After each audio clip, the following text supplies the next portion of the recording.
Hello? Hello. Ooh, bit of a spur of the moment stream. I need to fix this image in the bottom left corner. That is not correct. I'm not in Manifold Omega. What am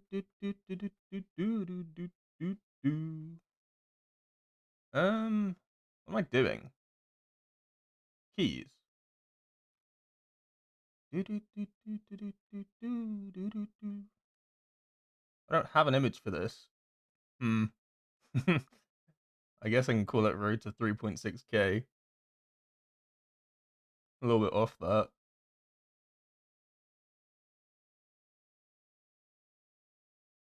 Oh, there we go. No, I do have one.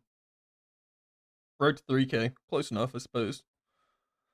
I didn't really plan to stream today. I just kind of woke up and I was like, it's been a while. It's been a it's been a little bit of time. So, um, yeah, hello. I've been raiding a lot recently. I haven't really been streaming it. I don't know. I don't know. I've just been playing. I think it's like quite, I suppose high pressure, but like not like high pressure, like not enough to like stream. But I think I've just been trying to like focus on just playing. And I don't think that's very good content, right?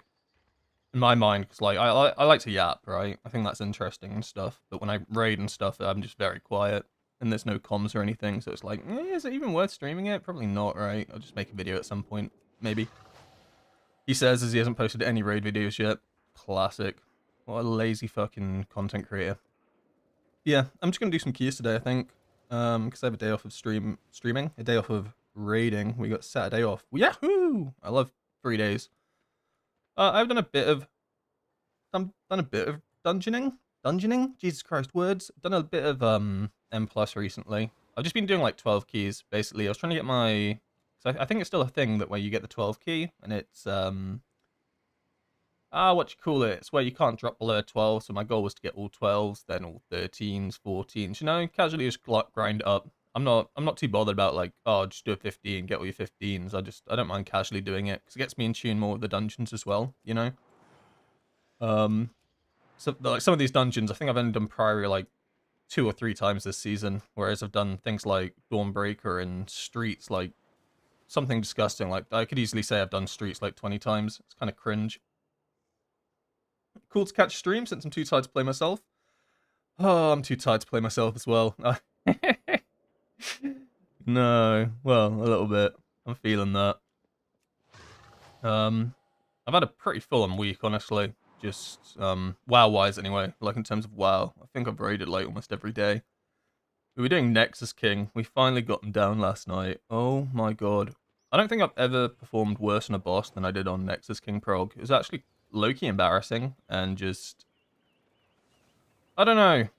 You know when you're just playing bad and you just sat there like, Jesus Christ, you're just letting everybody down, right? I just felt like I was letting everybody down the entirety of that prog. But we got him down in the end, and I just need to get good for Dementius, because I don't know, I was just playing so like a scrub. Which felt weird, because, I don't know, the entirety of, like, Undermine and stuff, I felt like I didn't really, like, make mistakes. Well, obviously, I mean, okay, I made mistakes. I didn't, like, troll. And then up until this point, I was playing pretty well, and then I don't know. Just something about Nexus King, I just ended up playing so badly. Like, I don't know, I'd just be top of, like, the death list every night. It was so cringe, honest to God. But it's over. At the end of the day, P1 is the hardest part of the fight. Like once you get out of P1, it's actually relatively chill. But it's an extremely tough fight. But I'm just most like proud that we downed it before they nerfed it. That's really cool. Because last year we did Mugsy, and we were in Mugsy for a long time. Like no secret, we were in Mugsy for like. I mean, can I see my times?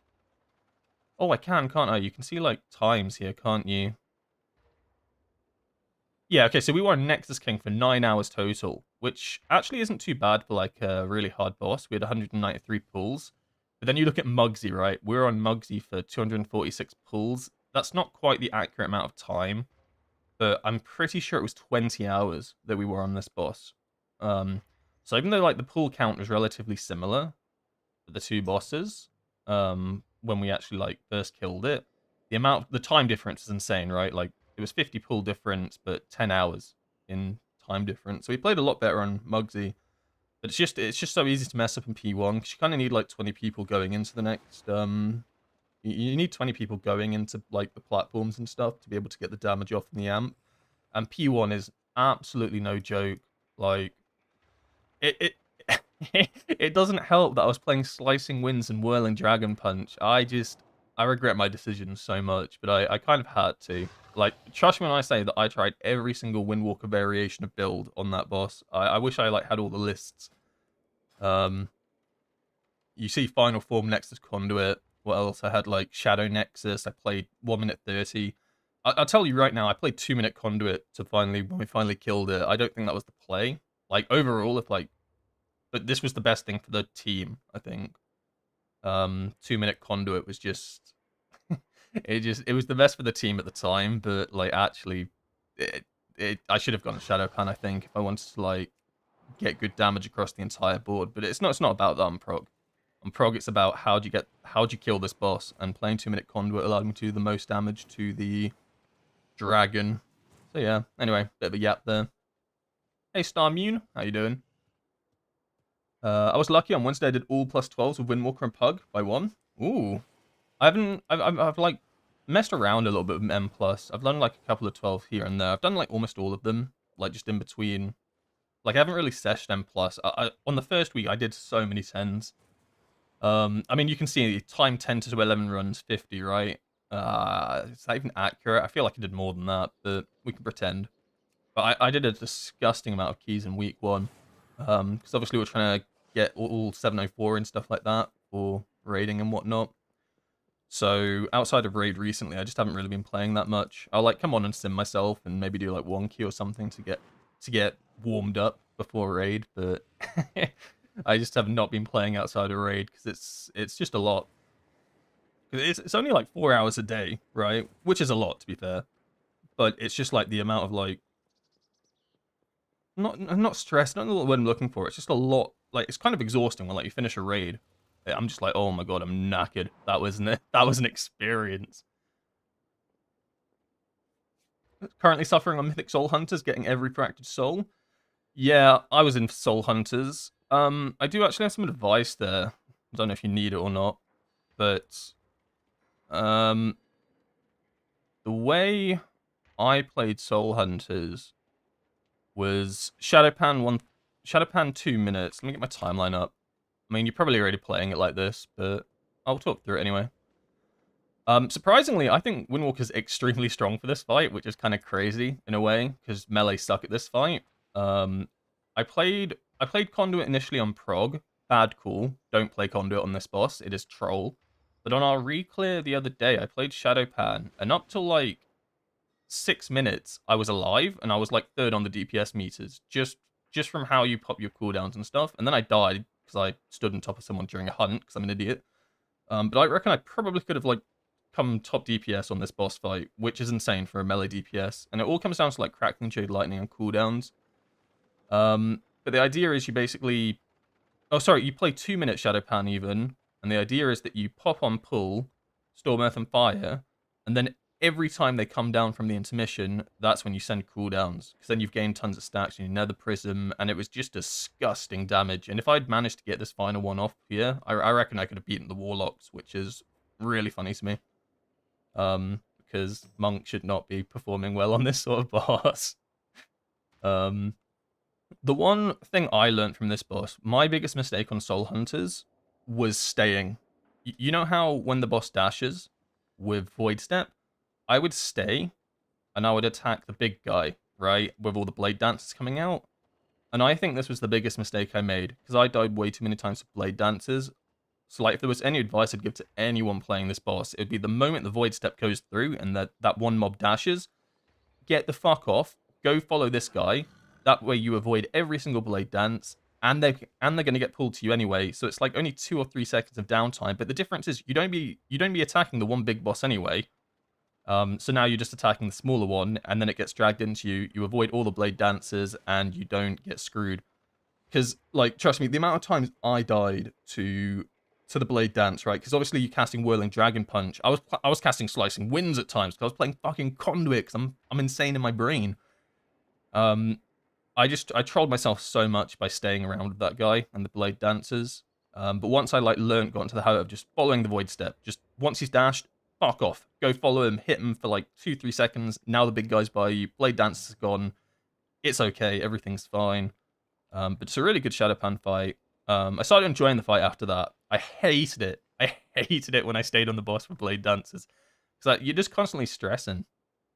But it's a good fight. It's actually not too bad for Windwalker. Arguably, I'd say probably Windwalker might be the best melee spec for this. Just because of the 2-minute burst, I think, on the 3 targets with Flurry Strikes, and then Crackling Jade Lightning's just really valuable as well. I wish I had a video of it somewhere, just to show you like the damage that is capable on that boss, but I think it's like in a hidden VOD somewhere, so life. I insta-roll and pop clones after dash. Yeah, that is the best way to play it. Like, just in general, if any Windwalker in here is ever, like, close to progging Soul Hunters and stuff, that is my best piece of advice. It's just straight up get off that boss when he's about to cast Blade Dance. It's just not worth it. Because they one-shot, right? And if you, like, cast Whirling Dragon Punch or, like, you misstep, and it's just not worth it at all. Other than that, it's actually a really easy melee fight, right? Because all the range are doing all the hard work. What's my job? My job is to stand there and be pretty and not die, which I was doing an awful job of. I was dying a lot. Oh, man. Is there a 1.5-minute raid build? Yeah, there is a 1.5-minute raid build. It depends what you're talking about, but if you're talking about Shadowpan, yeah.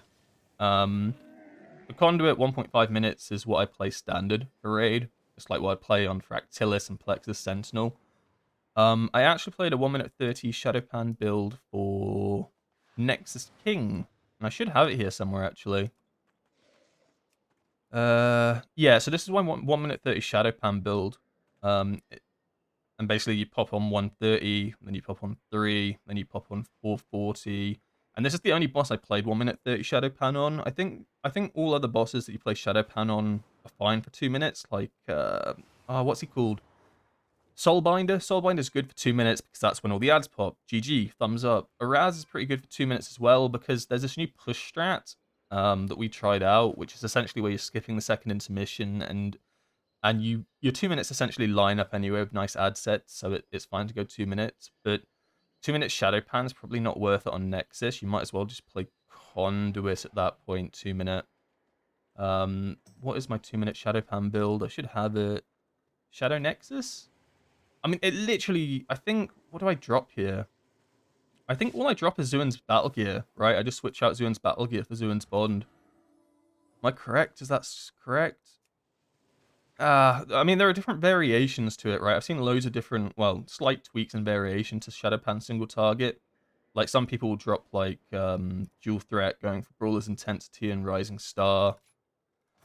Other people will go for things like Jade Ignition, Zuin's Battle Gear, and then you can just go like the 1-minute 30 Zuin's Bond, Dual Threat. So there's like only slight tweaks. They're all just going to change like really minimally in damage. But there is definitely a 1-minute 30 Shadowpan build. And I play it in dungeons, to be honest. But I don't think, unless there's something crazy on Demencius, I don't think there's a single boss I'd recommend 1-minute 30 Shadowpan on, except for Nexus King. I think it's kind of the perfect fight for 130 Shadowpan.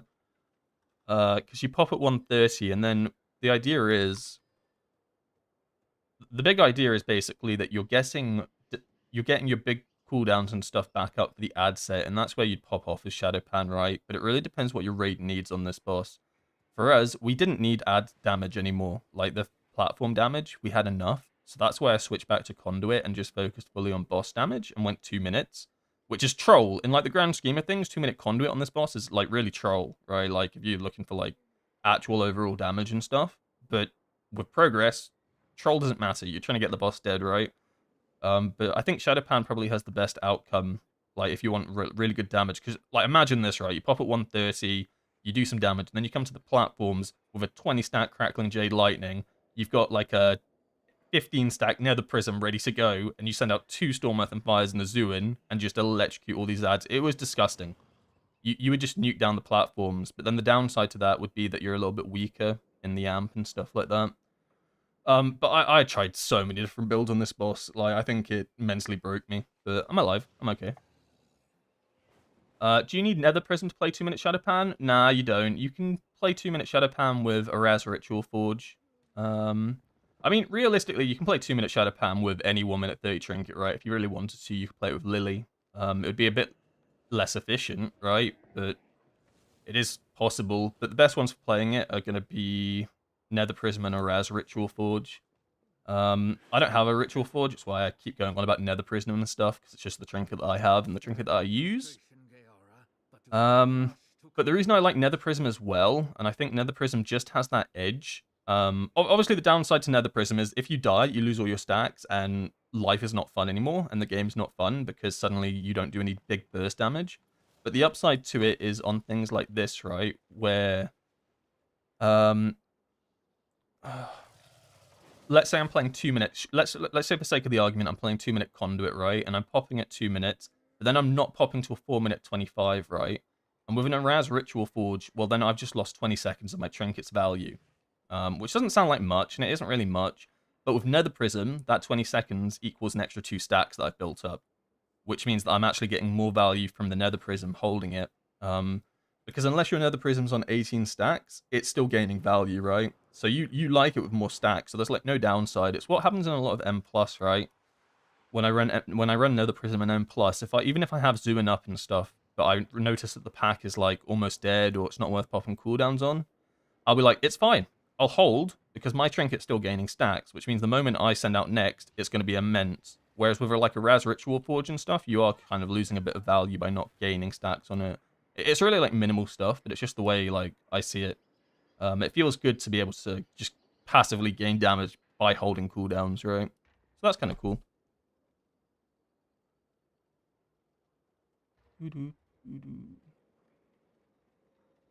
What add-on was the timeline? So the timeline is an add-on called Liquid Reminders. It is like Team Liquid, you know, Race to World First winners, that sort of jazz. But it is like a Patreon thing. Alternatively, you have Method Raid tools, and they have their own reminder. You can see it's kind of the same thing. It looks a little bit cheaper, I suppose, but it is. It's free, so can you really complain? Not really. So they have their own version. It does the exact same thing, right? You can put notes in. I'm pretty sure you can copy notes as well from like that I post in the Discord and stuff in here. It should work like that. Potentially, I think I've heard that people say that there's a little bit of an issue with copying in, like, if I put a note that's like written down, so a note that says hold strike or something, or hold cooldowns, then it doesn't quite translate. But things like abilities, like diffuse magic, celestial conduit, Zuin, that sort of jazz, they should all translate well to it. And alternatively, you can just use a straight note. You just put a personal note, you put in your thing here, and then you get an add-on called K's MRT. So there's like a multiple sorts of ways you can do it. It's just the way that with this add-on, the timeline reminder, it's just paid for. Not by me, I don't pay for it, but someone in my guild does. Essentially, your entire guild gets the code, so it's not as bad as it sounds, but it is still a paid add-on, so...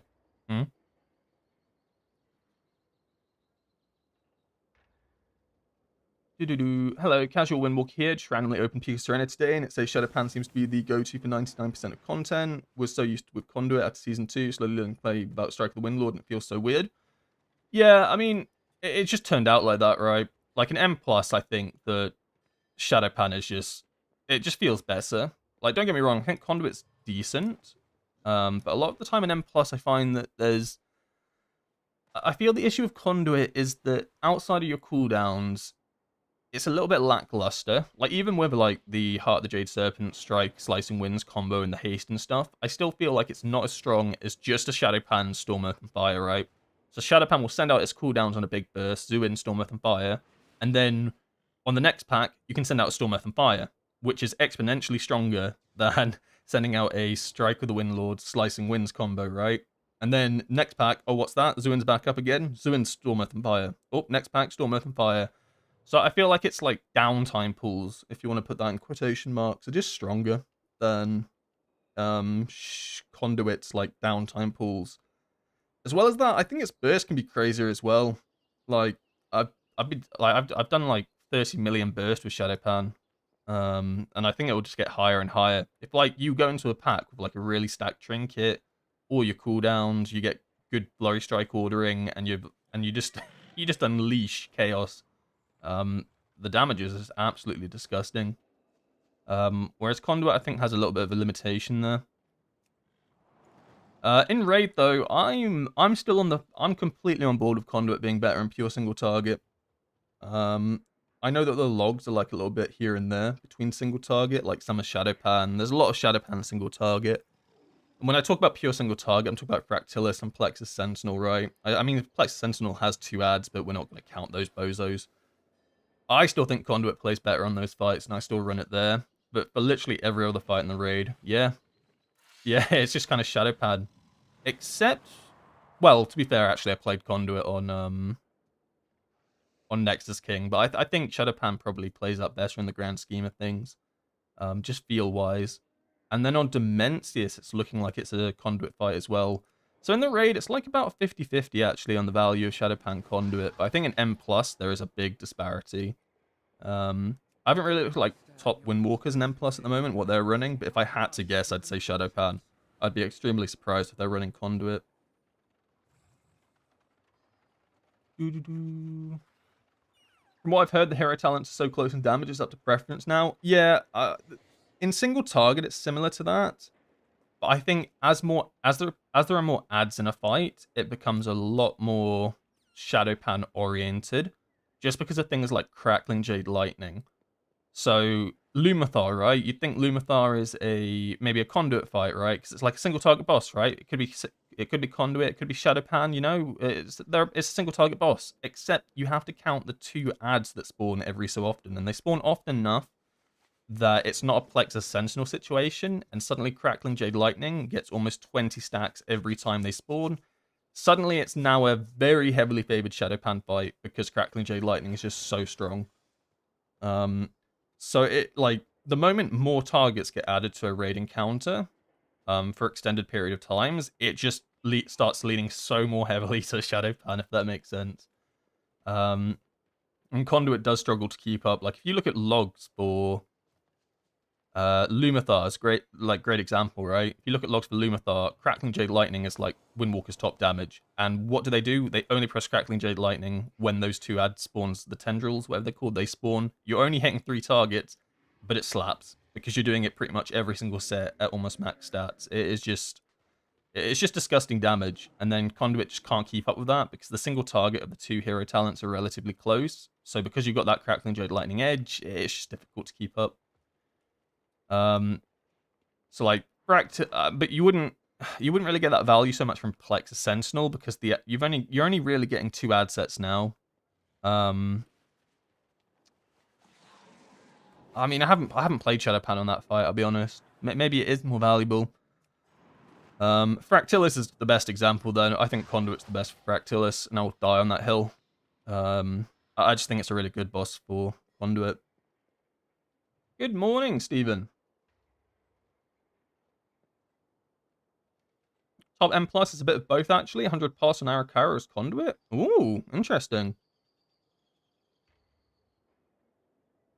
I wonder why. See, that surprises me, because in my mind, that is a Shadow Pan dungeon. I'm thinking of like the trash packs, right? You've got some massive pools going on.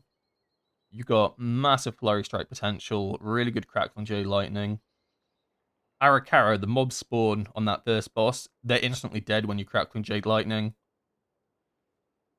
Oh, that surprises me that that's got a Conduit one. Like, if any dungeon, I would have thought that was Shadow Pan, because I love playing Shadow Pan and Arakara.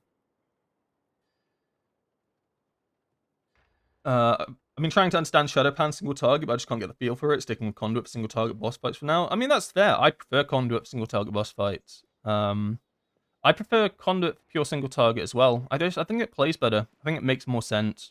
Just playstyle wise.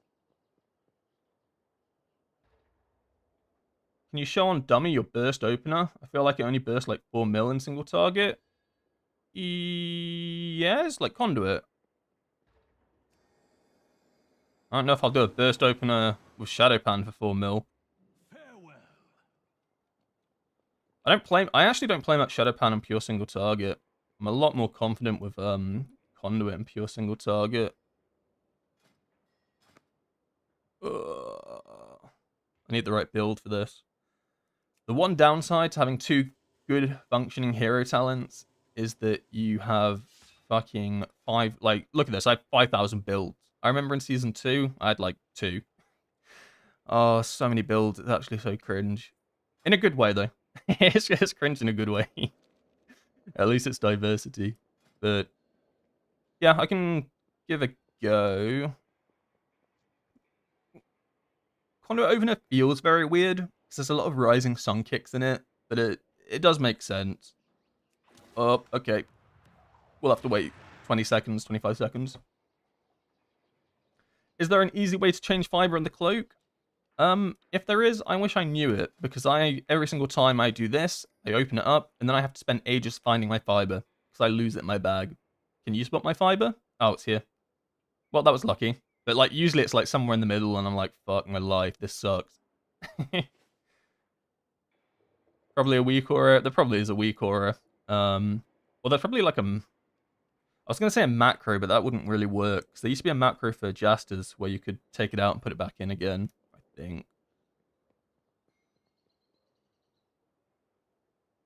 I can't AoE with Shadowpan. It depresses me so hard because everyone keeps saying Shadowpan AoE is insane. I think I'm better at Shadowpan AoE than Shadowpan single target. It's all about Flurry Strike. Well, yeah. I mean, I'm trying to make it sound simple. It's all about trying to keep AoE stacks up, like against all odds stacks up, whilst like Flurry Striking consistently, right? Whilst getting good Crackling Jade Lightning value off. That sounds very simplistic. But trust me, I drop AoE stacks all the time. It is a lot harder than you'd think. Like, cause you need like perfect setup almost every time, especially outside of Zuin. When you have Zuin running, it's a lot easier because you got the extra haste value from Invoker's Delight, like the extra 15%. It's really useful. So it's a lot easier to keep up the Tiger Palms in between abilities. But when you're outside of that with just a Storm, Earth, and Fire, it can be tougher. And I trust me, I drop AoE stacks all the time here and there. But you can still output tons of damage even when you drop stacks. It just feels a bit bad because you do. Alright, Conduit Opener. Tiger Palm, Rising Sun Kick, Tiger Palm, Zuin, Storm, Earth, and Fire, Rising Sun Kick, Strike the Windlord, Slicing Winds, Rising Sun Kick, Fist of Fury, Rising Sun Kick, Celestial Conduit, surprise, surprise, Rising Sun Kick, Fist of Fury. Rising Sun Kick. You like how many Rising Sun Kicks there are on that opener? It's a lot, eh?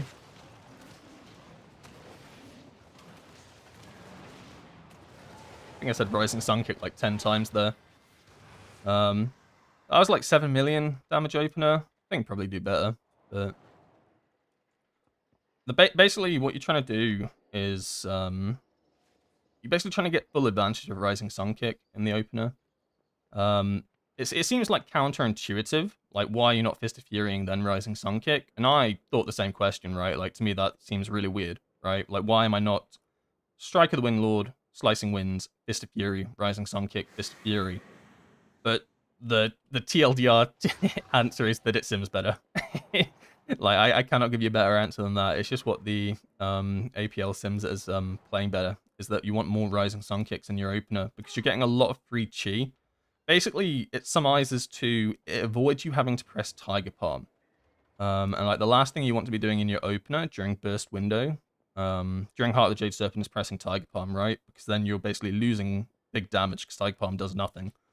So by doing a lot of Rising Sun Kicks, you're getting a lot of free chi back through like Glory of the Dawn and stuff like that. So you're actually able to maintain a lot of uptime with Rising Sun Kick and Fist of Fury. Where's Tiger Palm?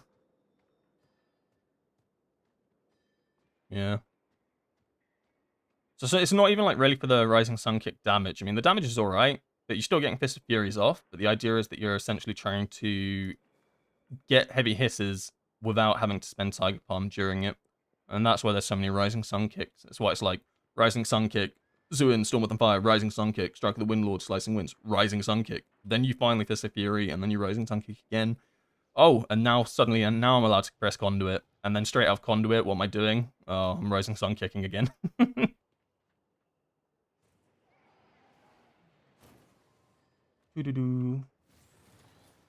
There are people including Boomy from Liquid who desync strike and slicing and conduit. Yeah, I've seen Boomy's explanation for why he did it. I think it's fair. I think he found that it was better for their prog and stuff and how they were playing the fights to get the slicing wins stacking with the conduits. Then you had Fist of Fury afterwards. I think I might be paraphrasing there. So there was like method to the madness. I'm not gonna switch my play for doing that. I think it's better to do it the other way. But if it works, right? I think the big issue with slicing winds as well on the later bosses is that it is really a dangerous ability. Like, never in the entirety of last season did I ever think to myself, slicing winds is a dangerous ability. I hate pressing this button because it puts me in dangerous situations, right? And I read a lot of people saying slicing winds, it's like, I hate how it moves you. It's actually really like dangerous and stuff. It puts you into horrible positions. And I was thinking to myself, does it? No, it doesn't. Until I did Nexus King with Slicing Winds, and suddenly I understood what everybody was saying. This button is fucking dangerous, right? Like, when you've got like 12 beams coming towards your head, and you've got claws on the ground, but I have to strike with the Windlord followed by Slicing Winds, it is extremely risky. So as well as that, the desync probably gains value from not having to have these two out one after another. Because a lot of the time I found that I was holding Strike and Slicing Winds to guarantee I'd hit them off together. So what happens is I lose a lot of time. Whereas if I just Strike with the Windlord instead, then, you know, do some other shit, and then Slicing Winds, and then, like, you know, Conduit, or then just Slicing Winds on its own, I'm not forcing myself into the double pairing of these, which loses you a lot of uptime on the Heart of the Jade Serpent window. So there's the argument for that as well, right? Like, it allows you to not feel pressured to always have to send them together.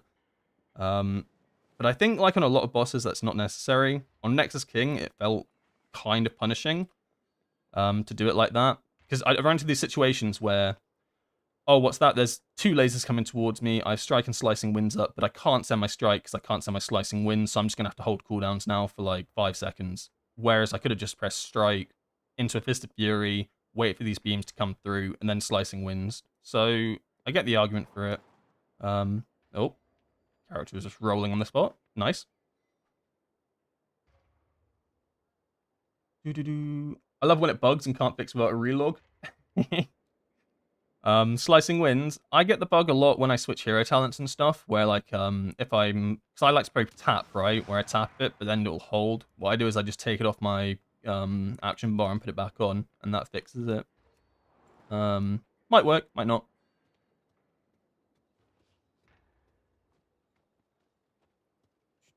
Oh my god, it's Mr. POV. Mr. POV's my dad. Call me Windwalker.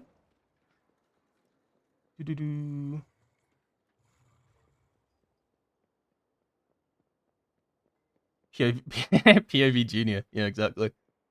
All right, let's do some dungeons. Let's do a dungeon. I've yapped. I was meant to go into a dungeon like straight away, but my god, I just go on tangents. We are not going to play Conduit. We're going to play Shadowpan because it is objectively better, and it's more fun. I think it's a lot of fun. Is it fun because it does a lot of damage, or is it fun because it's fun? So that's a question I ask myself. Like, is Conduit fun because it's fun, or fun because it did damage in Season 2? I think Conduit's fun because it is actually fun to play. Whereas I think Shadowpan's maybe fun because it does damage. Does that make sense? Like, if I could play Conduit and Keys, I probably would, wouldn't I? But am I playing Shadowpan because I love the damage that it does, and that makes it fun? Like, does fun equal damage? Does damage equal fun? Can hero talents be inherently fun, even if they don't do damage? Yes. Like, I think Conduit's fun, even when it doesn't do damage. Do I think Shadowpan's fun when it doesn't do damage? I actually do. I played it a lot in Season 2. I don't know what the fuck I'm talking about. Let's go do a key. Let's go do a key. Hey, you gonna upload kill videos to YouTube?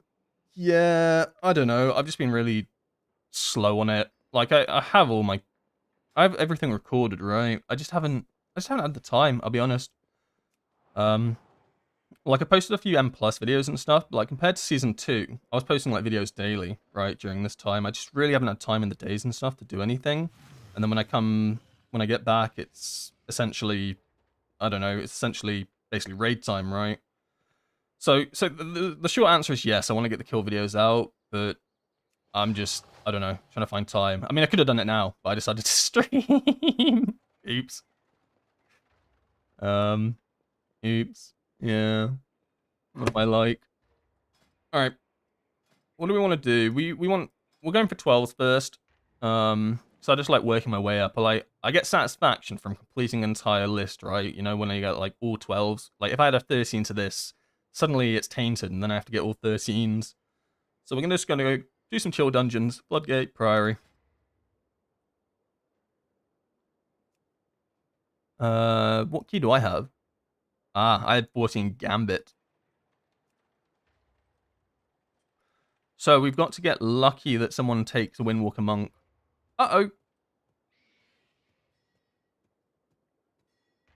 Yeah, no worries. The only issue I'm having at the moment is the MRT note with Nexus King. I don't know what to send, and I don't know if I'm confident. Like, I don't want to tell you guys to play 2-minute Conduit on this fight, essentially. Like, I think when I get the kill video out for it as well, I'm gonna, like, put a fat disclaimer, probably don't play this boss how I'm playing this boss.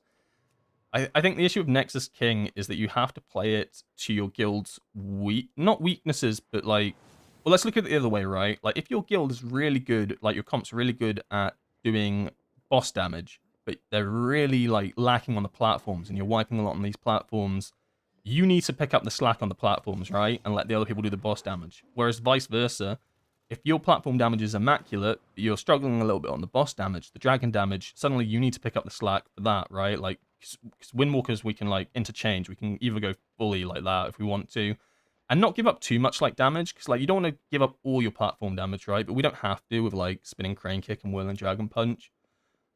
So, I think 1-minute Conduit's probably the actual play, or 1-minute Shadow Pan's the actual play, but I'd need to actually work it out how I want to present it. Because the way I kill the boss is not the way I want to recommend people kill the boss. Okay. Me find dungeon now. 12 to 12. You get invited 100% of the time? That'd be nice. When do I use Nether Prism Trinket? I use Nether Prism Trinket whenever I cast Zuin. That's when you want to do it. Regardless of stacks, right? You want to line up with Zuin, because it's your Zuin Trinket. So whether it's on 10 stacks, 18, 9, 12s, as long as if you sent out Zuin, you send out your Trinket, because you're trying to exemplify your damage as much as possible.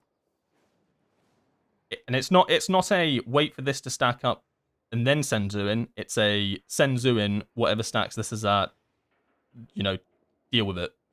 The last thing you want to be doing is holding for like big stacks here. The only time maybe you do that is if like you get Zuin back up and you're on a pull, but the pull's like, you know, only got 10 seconds left in it. Then at that point, it's like, okay, I'll hold a little bit because I'm still generating some stacks, and then I'll send on the next big pull, right? So there's the caveat to that. Oh, go on, let me in. Oh, go on. Wait, these are all of 3,000 score. They're not going to invite me. Oh, melee comp. Get me in.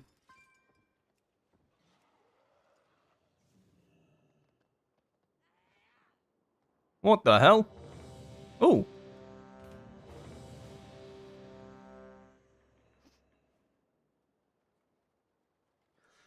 Oh, Priory. This just takes me back to Season 2 plus 17 Priory Farm, which almost made me quit the game. Fuck, I love this dungeon so much. Do I have a macro for it? Yeah, I do actually. I macro Zuin and my trinket together. I just use a / use 13. So I put my trinkets in my 13 slot.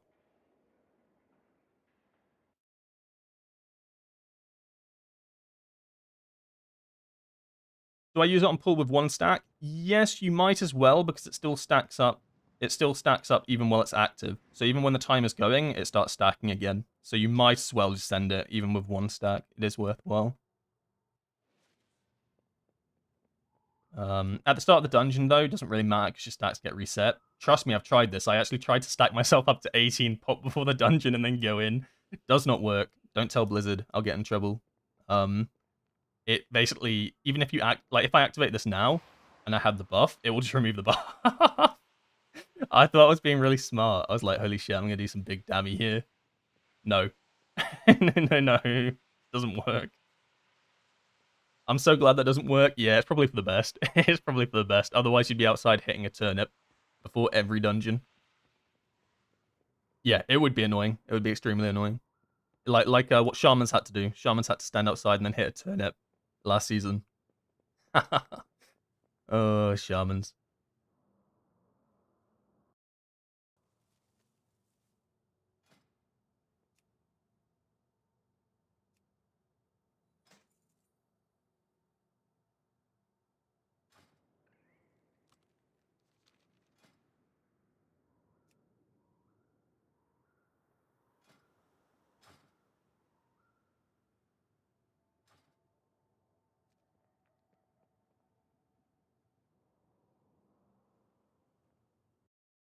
Where'd my group go? Oh, did he go to summon? I guess I'll summon?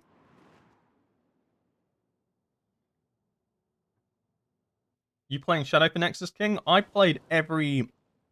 Like, I shit you not, I played every conceivable Windwalker build that you could go on Shadow King, because I just couldn't work out what to do. Not like I didn't know what was strong and what was weak, but I just didn't know how to get the most out of it for what our guild was trying to achieve. In the end, I played 2-minute Conduit, which I don't recommend for, like, general play on that boss. But for our situation, it mattered, because I was top dragon damage, because of how I put my cooldowns. I essentially put my cooldowns on the... You know when... well, the boss basically spawns... At 2 minutes, the boss spawns the dragon and himself, so you get 2 target cleave. And that's when I had my cooldowns and a stacked nether prism. And then I sent again with a stacked nether prism when the boss was in its amp phase. And that allowed me to do, like, the top damage on the dragon. Which is what we needed, because we were fine on the platforms. But I think, like, 1 minute 30 Shadow Pam, 1 minute 30 Conduit is probably better.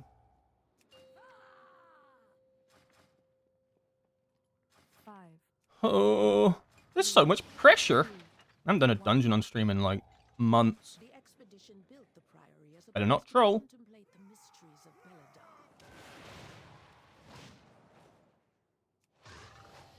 Uh-oh, I've seen this pool before. Uh-oh.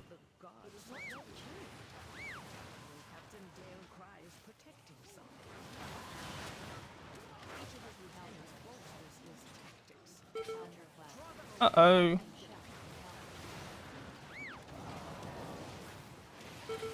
Uh-oh. I can't see the traps. Oh, feels so good, Mr. Stark. So the first pull of the dungeon's always going to be your weakest, because you'd have no nether prism, right? But I never double send, I never double send Storm, Earth, and Fire. Really. Sometimes...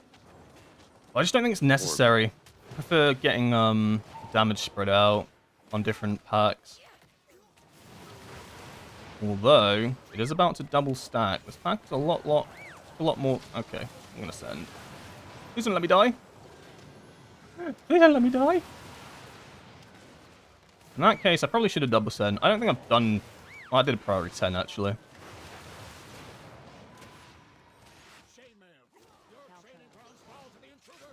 Alright. 10 million damage, first pull. Looks a little bit weak, but it's only uphill from here. And that's the positive. So we're going to go into the next one with perfect setup. 20 stacks, everything. It's going to go kind of crazy.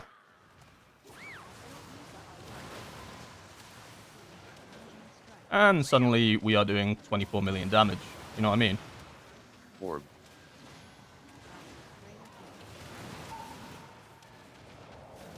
Orb. And this is why I value Nether Prism so much. As well as holding. I think, like, in Season 2, holding was a little bit cringe at times, but I actually think there's value now to holding certain, like, abilities, holding certain stack amounts, holding lightnings. So you might see a lot that I'll be on 20 stack lightnings for extended periods of time. It's just because I'm trying to set myself up for the next pull.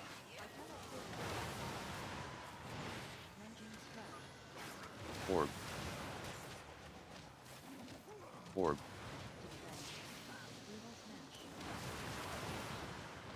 Orb.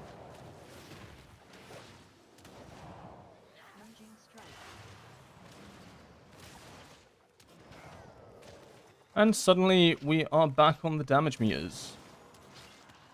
Ah, we go right now. Oh, yes. I actually hate going right, but sure.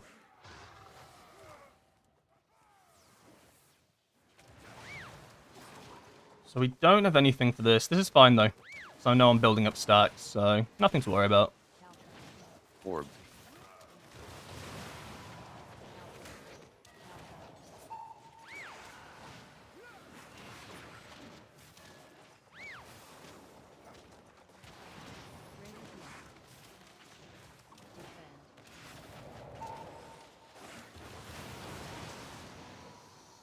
Okay, they had to cast defenders. I shot my lightning out, sure.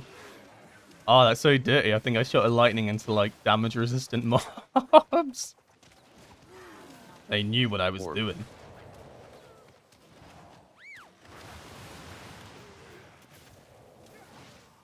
Alright, good nether prism stacks. Pretty decent lightning stacks. How big are we going here? Because it matters. Holy shit, okay. This is going to be big. Sir, can you... I didn't like the way the knight was looking at me. I'll be honest.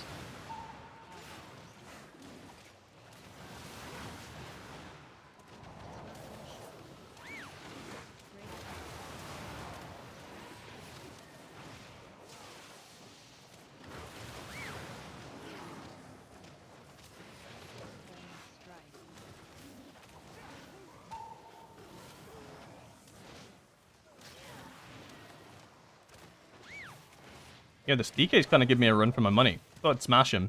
Alright, we're going to have to play hardball with him, I think. Oh, I've never seen anyone pull this guy out.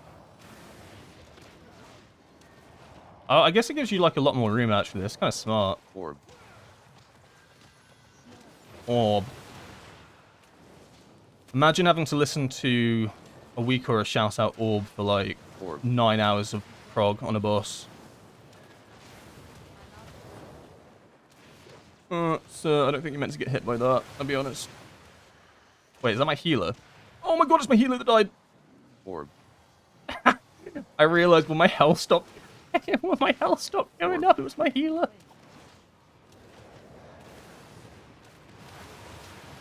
Oh, thank god for, Vivify, eh? No! Oh, Soothing Mist! Holy shit. It is... Trust me, it's so important not to die as well, because I lose all my stacks, and that is horrendous. That's the last thing you want to be doing. Oh, we're not doing this solo, are we? Oh, come on, Chief. Yes. My man. I was going to say, well, no way you're doing this solo. Orb. Don't have any defenses for this, though. A little bit bad.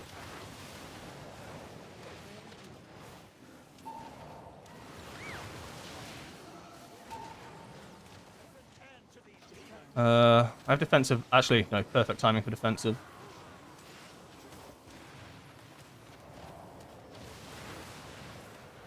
Yeah, that almost went really wrong.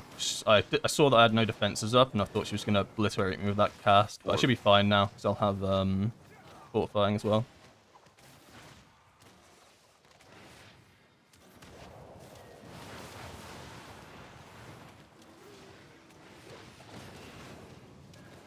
Yeah, the belt's an interesting one. I see you talking about the belt. So initially, like, the impression was that once you got a higher item level belt, it would be better. However, I have a higher item level belt, and it is most certainly not better. I feel like I do a lot of simming, right? And I feel like it's only when I've done 720 crafted belts, and they're like, nah, nah, you don't want this. It's actually insane. Orb.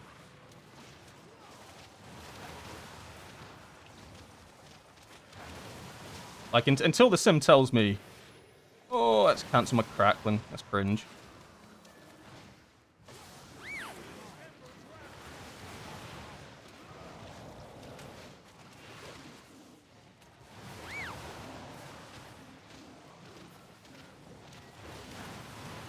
So I did... So this is an interesting moment of when I did do a double Storm, Earth, and Fire. And the reason I did it is because I want cooldowns up for the pack up there. Essentially, I had like a 20 stacker, and I wanted to get that sent off, but I also had Zuin coming up, and I'm not sending out Zuin without sending out Storm, Earth, and Fire, and I'm not holding Zuin for about like 2 minutes. So my theory is that I'm going to probably get Zuin up for when we finish this boss, and then have it for the big pack coming up. As long as I just have one, I should be fine. Like, one Storm, Earth, and Fire should be enough. Oh, this is bad.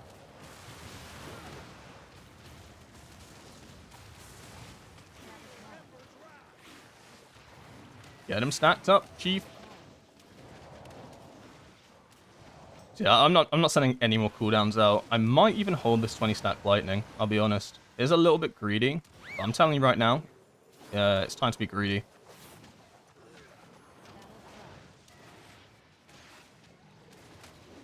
He's got 20% health, actually. You know what? I'm not going to be greedy. I'm going to be a good boy.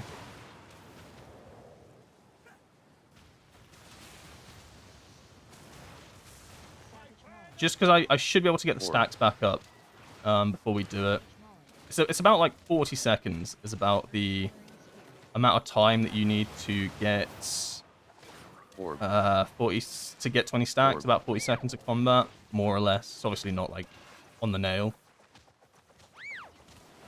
Yeah, I don't think it was worth sending out another Storm of Fire there, because we're not overcapping. We've got 11 stacks of Nether Prism, and we've got 12 stacks of Lightning. We'll be fine. Although starting on 4 Glory Strikes is a bit cringe, but life. Alright, buddy, how you doing this? You just teasing him? We running in here? Orb.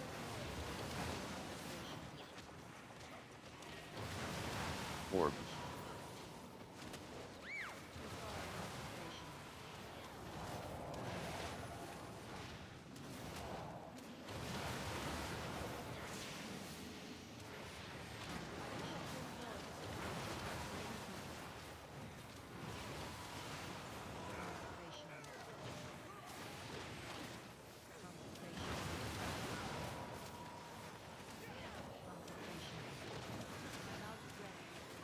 Yeah, I'd say I did pretty well there. I think I dropped AoE there at the end. But it is hard to keep full uptime of it in like a double Storm, Earth, and Fire send.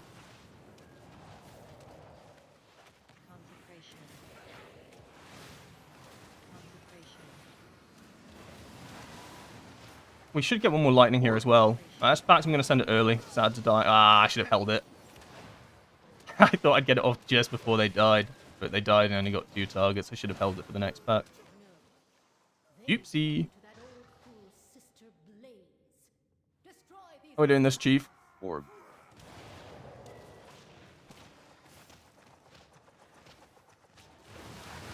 Orb.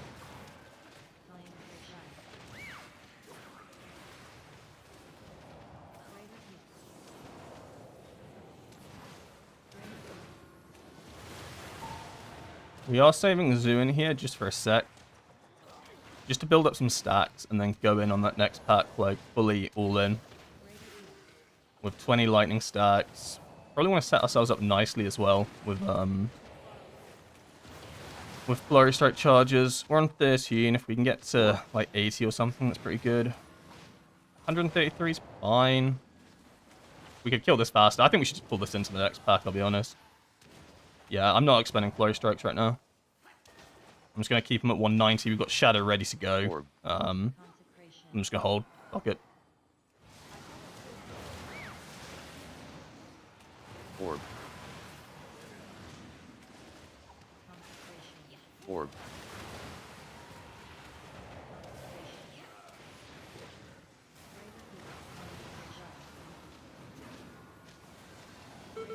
Ow. Ow.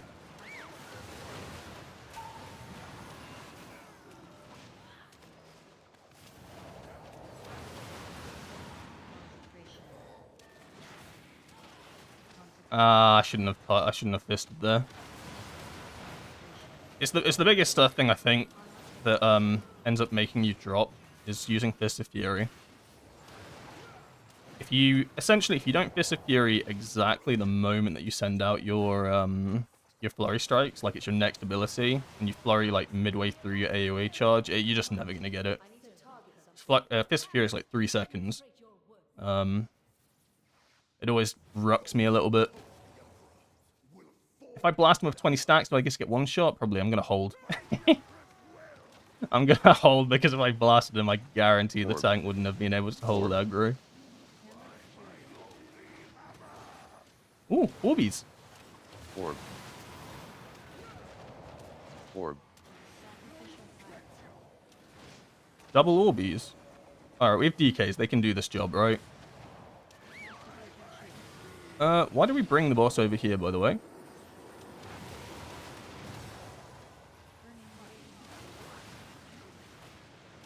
Orb.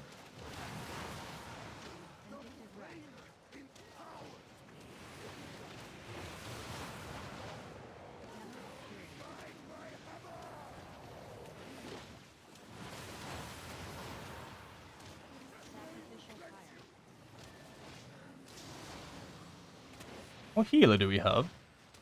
Oh, I just realized my bar is not showing the healer's damage. I made it too small, so there's a giant black bar there. That kind of triggers me a little bit. Surely the DK... Yeah, the DK can do them all, no? Okay, I guess I'll do one. What's the point of a DK if he doesn't do all my mechanics for me?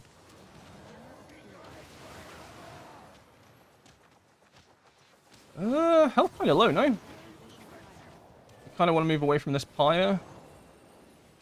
Do we care?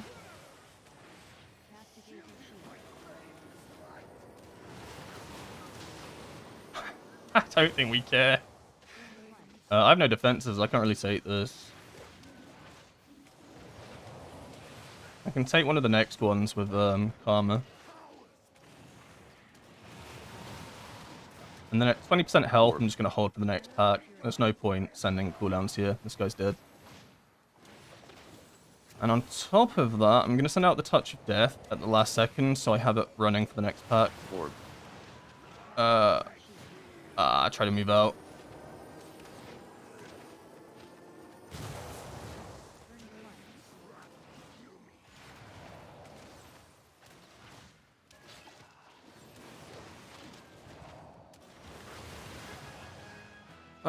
The only downside is we won't have Shadow for this, which is kind of sucks.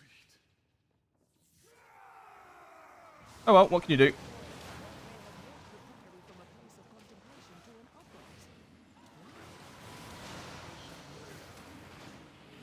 Orb.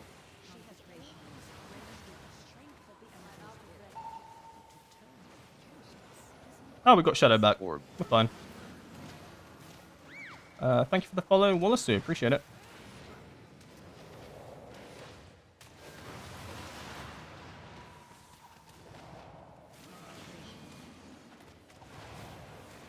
I'm wondering if I can get 10 milli for this dungeon. I feel like it's a bit hard now. I don't think it's possible. Probably had to do more at the start of the dungeon. Probably achieve 9. What we got coming up? So we got full Storm Wrath and Fire, Cracked and Jade Lightning combo. We got good defensives for if we get the Pyre, is it called? When he sucks you. Sucks you and it sucks. Orb.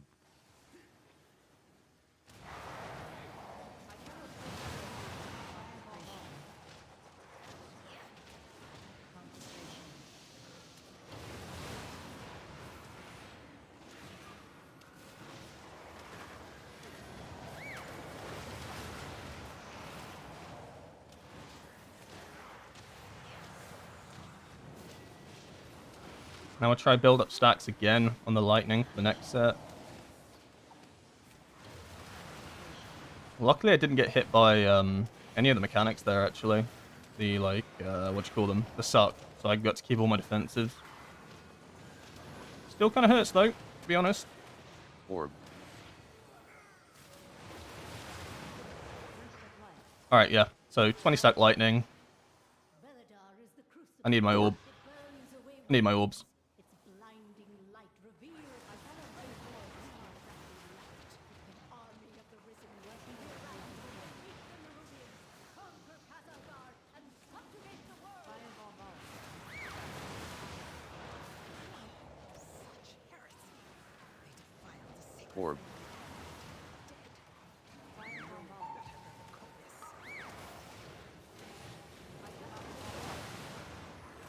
Orb.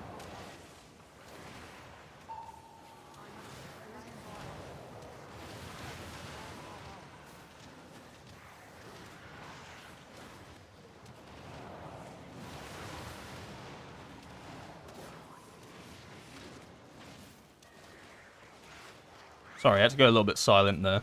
Orb. That was a very must focus now sort of pull.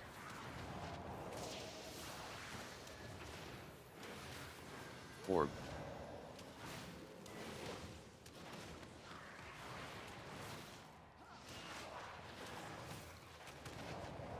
Oh, back at 10 milli. I'll probably have to do some extremely dirty things on the boss tonight. I don't think I'm going to do that. Orb. No cooldowns for these. I mean, I will. I mean, ideally what he does is he pulls these into those when I get my cooldowns. That'd be cinema. I trust he's going to do it. Go on. I've got Zuin. I've got Storm Myth and Fire. Go on, send it. I think maybe once the priests are down, he'll do it. Surely. Orb. Buddy, no, please. It'd be beautiful. I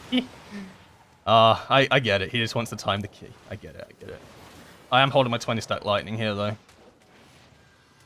Alright, surely he's going to pull all the footmen together and the priests. Oh my god.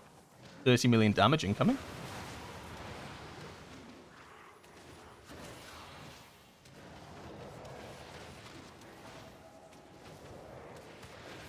It's taking longer to kill than I thought. It's taking a little while. Go on, pull them all, pull them all, pull them all. Yes. Get the interrupt.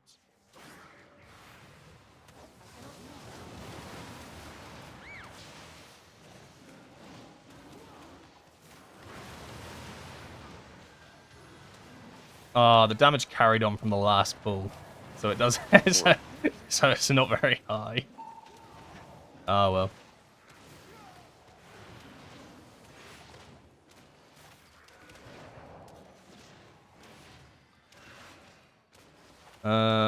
It's all gonna die together. We have any CC? It's gonna hurt, no? Ow. Ow. I mean, with the way my cooldowns are coming up, I might actually play this the dirty way. Just don't tell nobody what I'm about to do here. But it does involve Crackling Jade Lightning ads. On a boss fight where you don't need a Crackling Jade Lightning ads.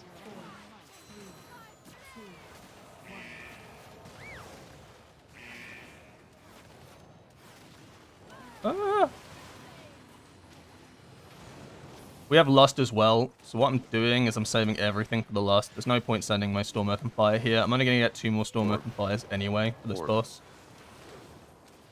Also, healing feels very rough here. Don't know if I'm crazy.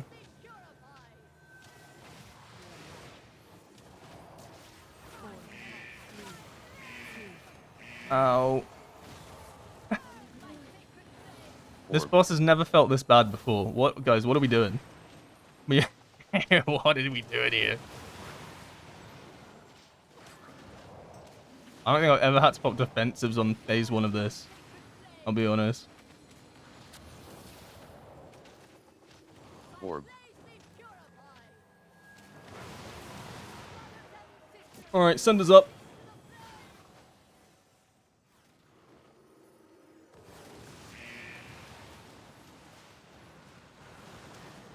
Pop Lust, maybe? Please? Orb.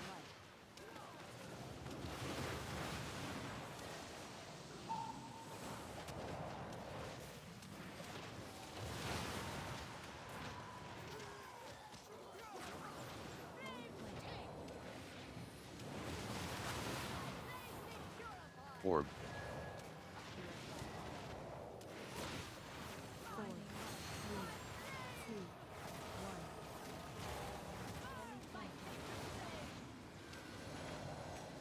Orb. Orb. Orb. Orb. Maybe I could have got another Storm of Fire off, actually, if I sent it in P1.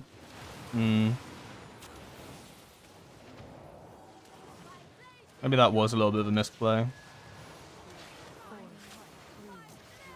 Uh-oh. Oh, shit.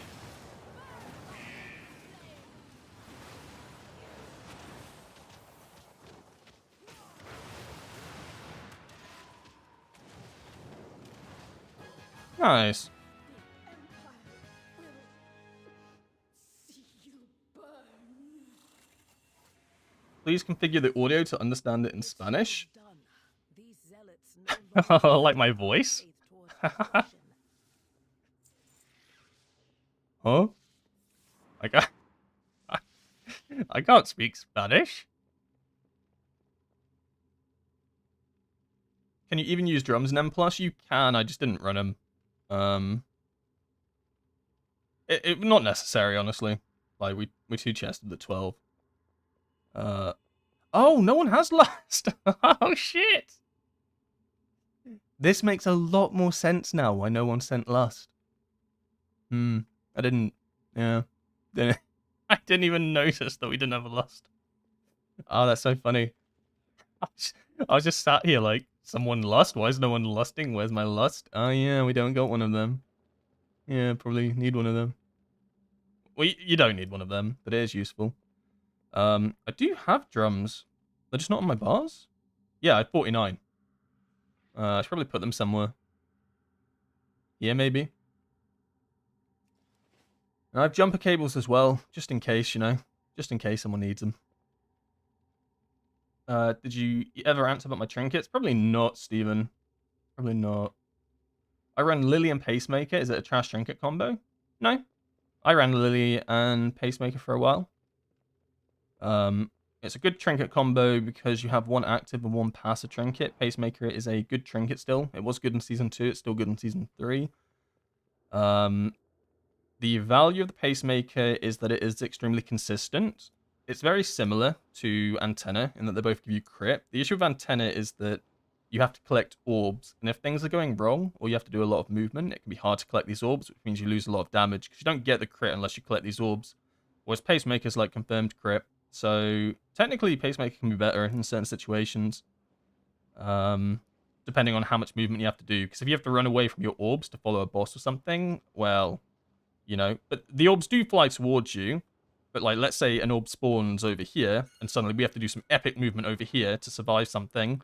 Suddenly my orb has to travel all the way to me. And it has time, but it sometimes can be, like, not make it. Whereas Pigment is good. And Lily's a good active trinket. It gives you a lot of mastery. Like, it's just a good staple trinket, right? Like, Lily is pretty good for Conduit. It's not as good for Shadowpan, but very good for Conduit. I mean, it's pretty much up there with Nether Prism. Like, on a short fight, like, let's say I'm doing Plexus Sentinel, 5-minute fight, I'll run Lily over Nether Prism. Because it's more consistent that you can get the mastery on the pull of the fight, right? Whereas Nether Prism, you get no buff at the start of the fight. Lily will give you a buff every single time. It's just as the timer increases and you get more outputs of your actual Nether Prism, then it starts beating it. So yeah, Nether Prism and Lily, good combination. I have both of them. And I'll run them on... I ran them on Fractilis Mythic and Plexus Mythic. But I would run Antenna now that I have Antenna, just because if you can collect the orbs, it is more value. We got a talk. I'm 3.3 IO now, and I'm convinced Shadowpan is an elaborate troll. What do you mean? Shadowpan's busting. Look at this. Lorry strikes go burr. No. But Nether and Pace would be better for Conduit. In M+, Nether Prism, I think, is the best active trinket. In terms of flexibility, because the benefit, like, a Raz Ritual Forge is really good if you want to go, like, 2 minutes or whatever. But Nether Prism allows you to go 2 minutes. It allows you to play 130. It allows you to, you can use it on Conduit. You can use it on Shadowpan. So it's like the Swiss Army tool of trinket, active trinkets, right? It's why I run it for, like, both, right? Even though I have, like, Lily and stuff like that. I just think it's so versatile that I can use it in a lot of different situations. So I like this trinket. And on long raid encounters, it's really good as well. So any sort of combat over like 7 minutes is where it starts like beating sims for other trinkets like Lily. But there aren't that many 7 minute fights. I mean, there are. Nexus 7 minutes. I guess Dementia 7 minutes. Soul Hunters is just 7 minutes. Yeah. Araz has dropped in its time. Lumithar's dropped in its time. Sensel's dropped in its time. Yeah, so it really depends on the situation.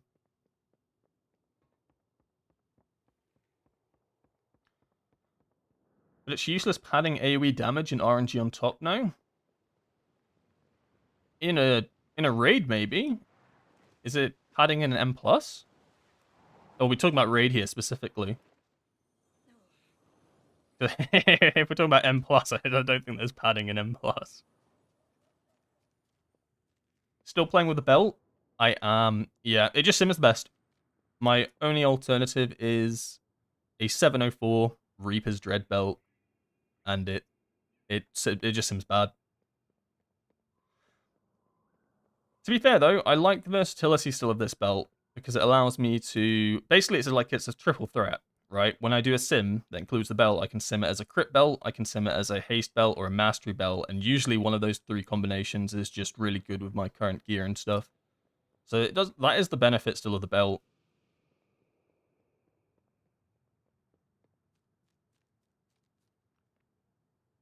Do I think the slicing wind shadow pan build's good for M plus? I think it's decent. I played it in that video I did, and I thought it was cool. Oh,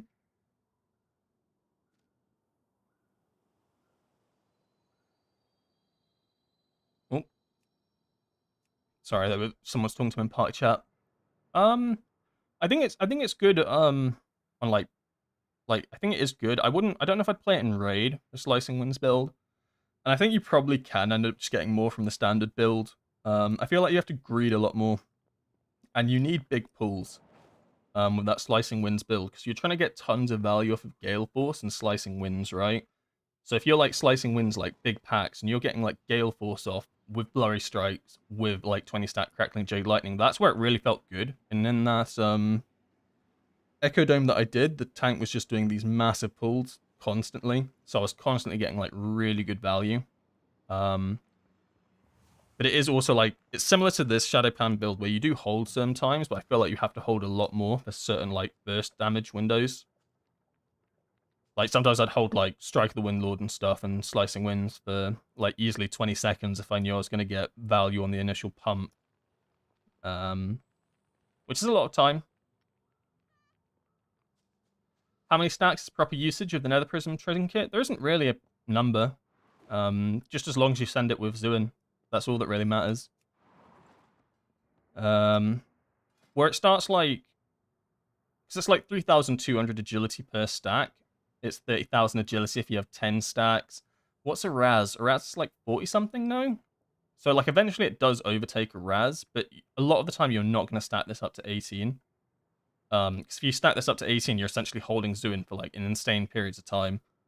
Like it's even like even if you play 2 minutes, this still shouldn't reach 18 stacks. So I find that a lot of the time I'll end up sending it around 9. 9 seems pretty common. 9 to like 12, depending on if I'm holding something or not. But I'm not holding because my trinket stacks up. I play around Zuin, not my trinket. If that makes sense.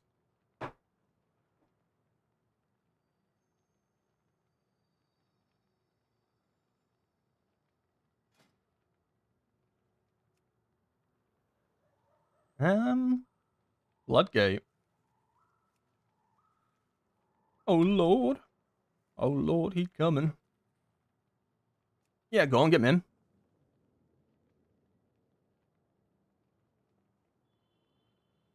Oh. What the heck?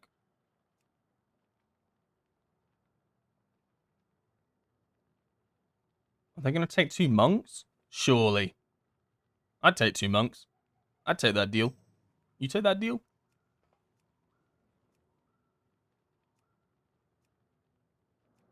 Declined? What the heck?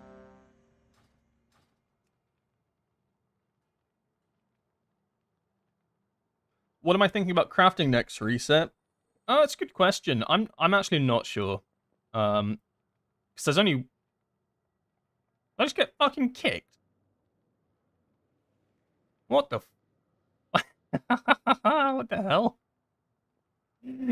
That's pretty messed up. There's realistically only one slot I can craft. Well, I could craft a ring, but that seems a little bit crazy to me. Send 60 gilded crests in my like character's current situation.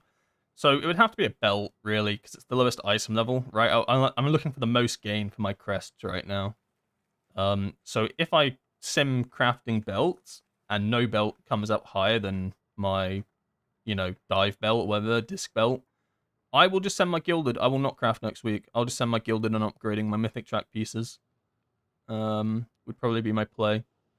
Because you're trying to like basically get the value of how much value is 60 gilded crests. Am I actually gaining value from this, or is it worthwhile me just expending it on like actual upgrades and stuff?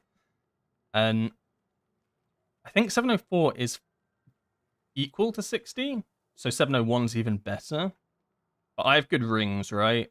And I feel like rings have the least value to me right now because they don't give me main stat. So I'd want to be upgrading things like stuff that gives me agility as well. So my answer is pretty much potentially nothing, or potentially a belt would be my like best crafts if I craft at all. Can't believe I got declined. That's fucked up. Oh, go on. I'm like the perfect fit for this comp.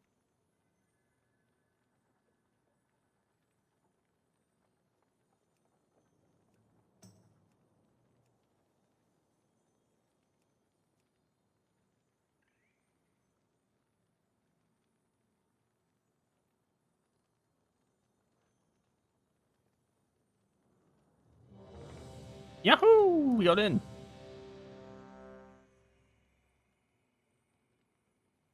Well, yeah, I'm reading a lot of comments in chat. You guys saying basically talking about Windwalker getting declined. Yeah, Windwalkers get declined all the time. The only thing stopping me getting declined is my like item level and stuff, right? So like, honestly, I think it just comes back to it. Literally comes back to all of the the tier lists and stuff that all those like all the content creators made. Where did they put Windwalker? They put it in fucking Dobby tier and shit. They put Windwalker. It's that shit's gonna suck an M plus. Windwalker monk, you don't want that thing. You trolling if you invite that thing to your party. Yeah. I feel like tier lists have such a big impact on what people invite or not. And I'll be honest with you, it does not matter at Keystone, like, at least Keystone levels, what you invite. Like, you can complete a key with, like, without lust. For instance, we had no lust in this group. You can complete a key with fucking whatever you want. But people want to create these perfect comps. And because Mr. Streamer told them that Windwalker bad, you ain't coming in. Like, the only justification I can understand is if they need a lust or something. Let's say they want a lust or a CR, then absolutely decline me, because I should have checked before then. But, like, realistically, come on. like, what are we doing here? It's just a key.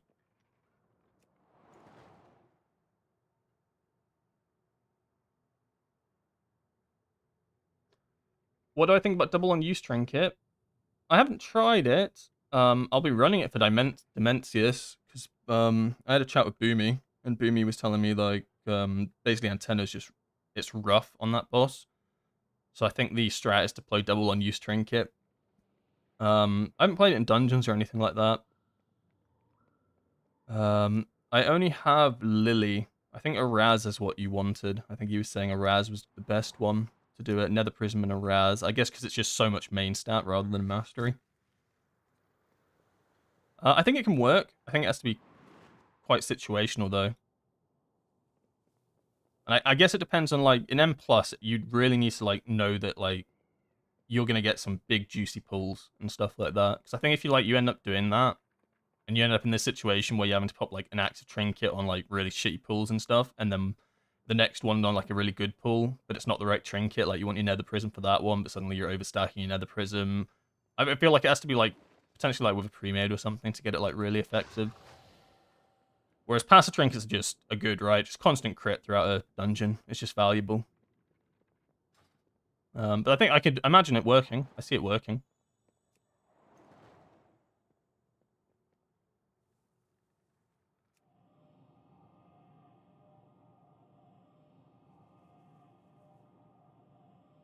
How are Windwalkers an M plus this season? Well, I only have my own, like, the only Windwalker that I see in dungeons is myself, right? You know what I mean? And I always top the meters. So in my mind, Windwalker's fucking ghosted, right? And people are just trolling when they don't invite us. Sounds a bit biased. It is very biased, yeah. It is extremely biased. But, like, I don't know. I just feel like you can just stomp people. But people have been told that they're not good. Like, maybe at, like, max level and stuff like that. Like, full level, everybody's best in slots and stuff. Maybe we're not Mesicom. Fine. Are we bad? No. No, we are fine. We are good. I think we've got very consistent damage. We've got good boss damage. We've got amazing burst when we need it. I don't see any downsides, honest to God. So yeah, I think Windwalker's good.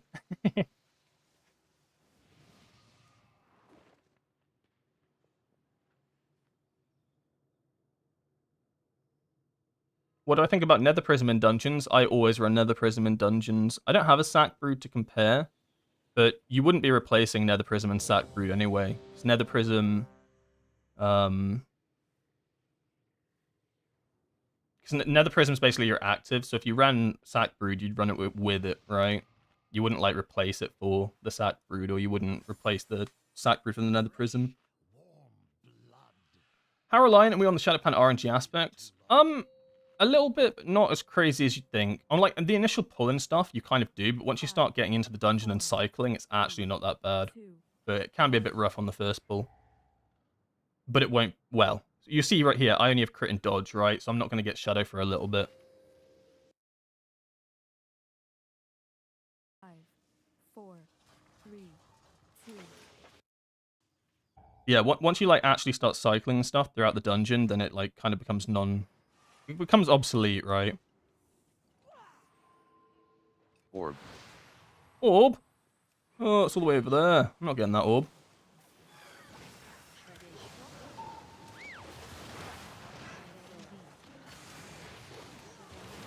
I don't know about that surveying beam, I'll be honest.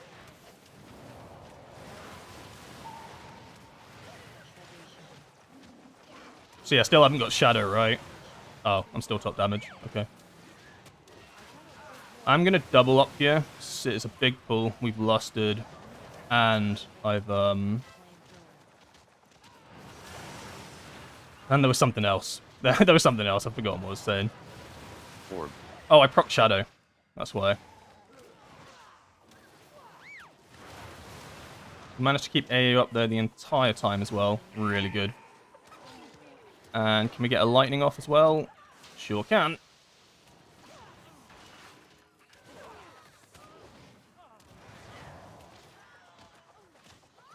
Yeah, that's not bad. And that's like probably my weakest pull of the dungeon. No trinket, right? Uh-oh. Orb. What, me? Help! Someone pull this bomb. Help! Who the fuck pulled that?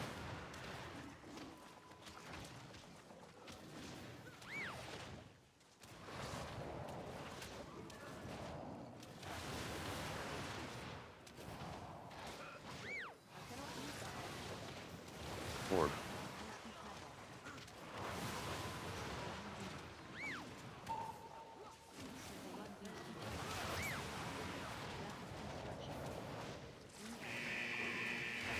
Ow.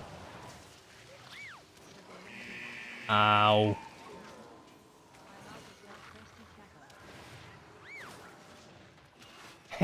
What is going on here? Why is there just a surveyor out here? Get him in. Get him in. He's just messing around. Get him in. Come on.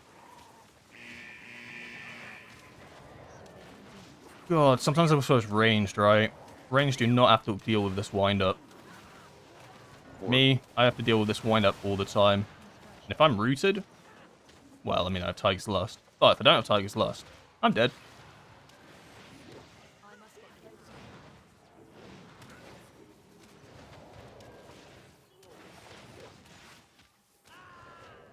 closer.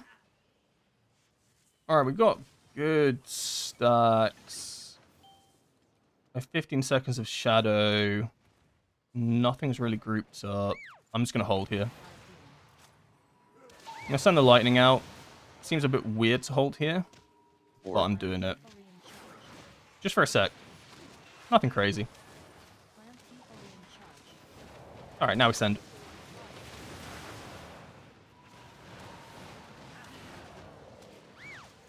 Orb.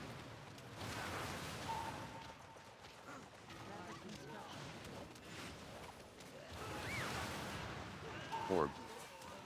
Oh, I'm rooted. Amazing.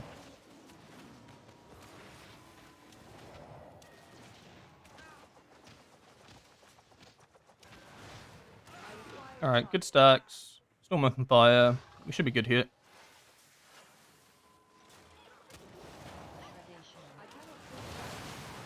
Uh-oh.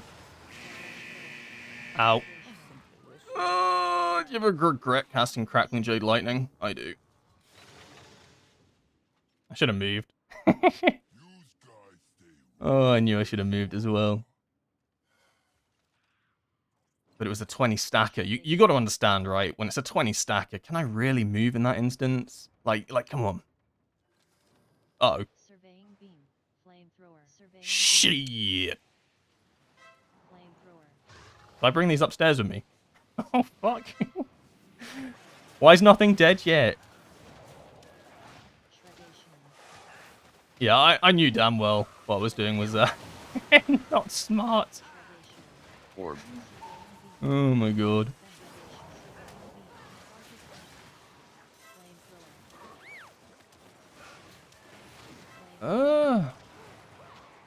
Orb.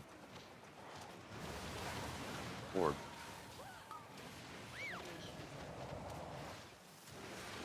Ow. Orb.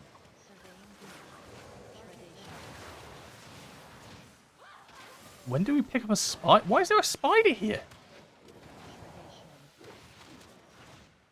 Fuck it, bring it with. Welcome to the firing ready. So this boss is angry with me. Where are you going? Orb. Oh?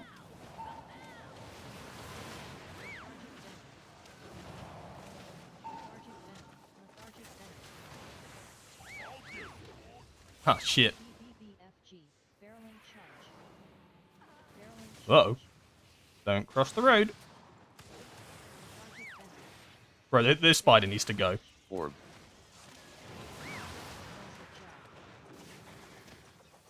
You got any bombs left? Oh. Is that Did he instantly dispel me? I feel like I got dispelled before that even went on me. Oh, please stack him up. Thank you.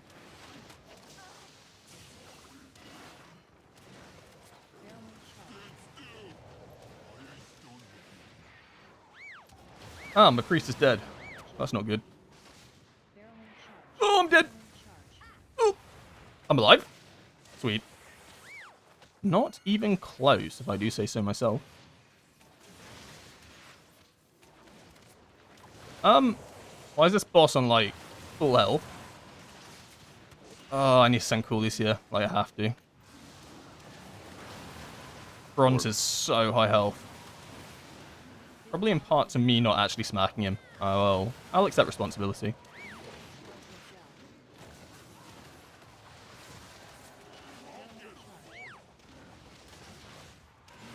No, Bronk, come back.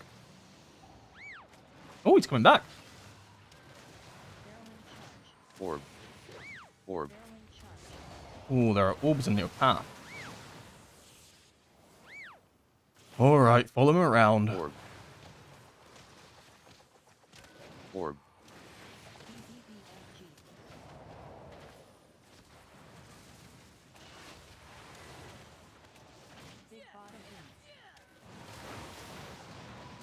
Orb. Longest dynamic duos of my life.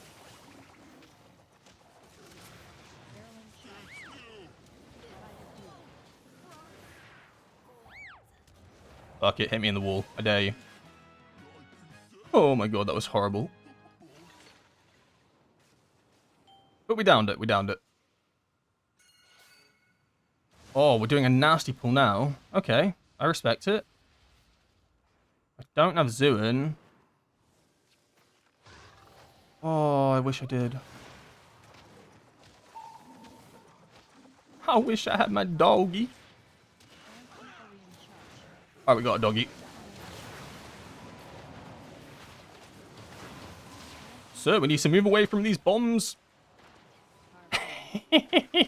Orb. Oh, let's stand near the bombs. Fuck it. Please pull these away from the bombs.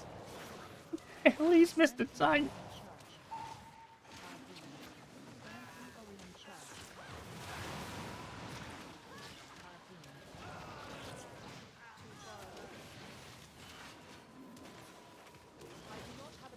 This should be fine as well, because I'll have cooldowns for the boss. So I kind of wanted to send them there, because now we'll send this pack here, just stand out of Storm, Earth, and Fire, then have everything up for... What's she called? Big Mama? Orb. Big Mama? That's a lot of snipes. Orb. Ow.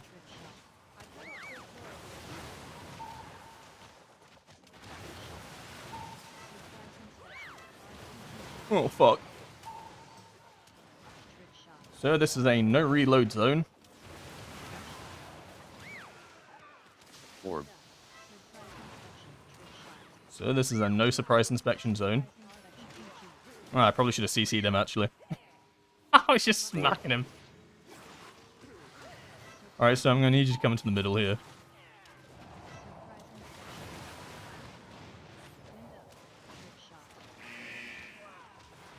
Somebody stop this man. Why is no one attacking the demolitionist? Please, get him dead. Orb. You can't keep getting away with this. I wasn't expecting another pull. That's kind of a spanner in the works. Okay. We're actually gonna hold Zoo in here. I want it for the boss. Like, genuinely want it for the boss. So we're gonna stack up our Nether Prism some more. So I think I just want to get value on Big Mama, I'll be honest. Oh, but it's such a big pull. It's such a juicy pull. Orb. Sometimes in life you have to suffer. Orb. Oh, get in here, you. Where are you? Huh? Orb. I've never done this route in my entire life. Can I hold? How long can I hold for? I can't. It's too much now. I was gonna overcap. He just kept pulling. Never done my route in my entire life.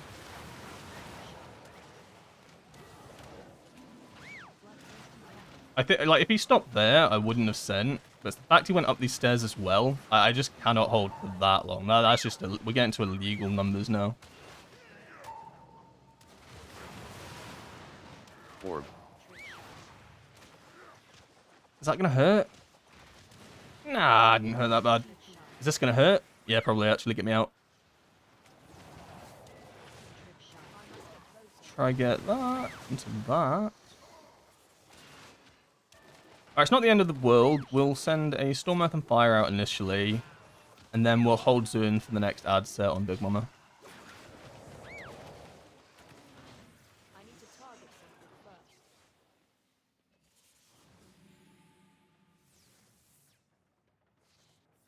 I'm gonna take you. Holy shit, the boss went invisible. I love it when that happens. Fuck, it's a treat. Don't you love it when the boss just goes invisible on pull? Yeah, me too. Orb. Oh, we lusted. I like that. Orb.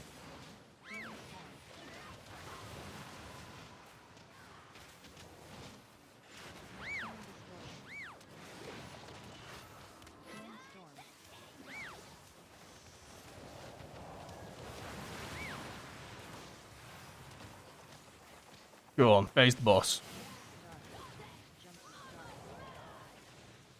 Orb. Try and hold the orb. We don't want to get the orb just yet. When do we want the orb? Alright, we want the orb now. Orb. Wait for them to come in.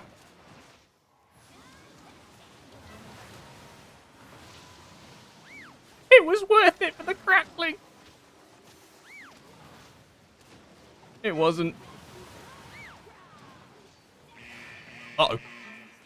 Why do these mobs keep targeting me while I'm mid-crackling Jade Lightning? Orb. Look, I'm gonna tell you this now. If I'm casting a Crackling Jade Lightning at 20 stacks during like 20 AAO, I'm not cancelling that for nothing. I will die before I cancel that.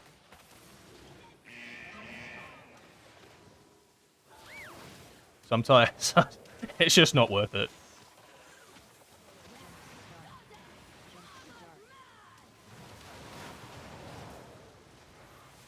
We can probably send another Storm Earth and Fire here, actually. This kind of goes a little bit crazy. I'm going to try save the Spinning Crane Kick. Maybe we can get another prop. That would go really hard, actually. Now we're going to save up some Tiger Palm stacks. Alright, go. Orb. Oh my god, rocking! Orb. Rocking so hard right now.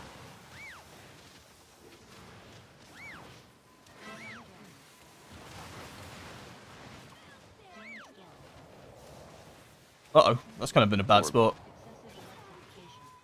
Uh-oh. Boss been alive for quite a while. Alright guys, we can stop messing around now. We can kill the boss. Well, I can't stop that. I'm gonna just pop a defensive. Orb.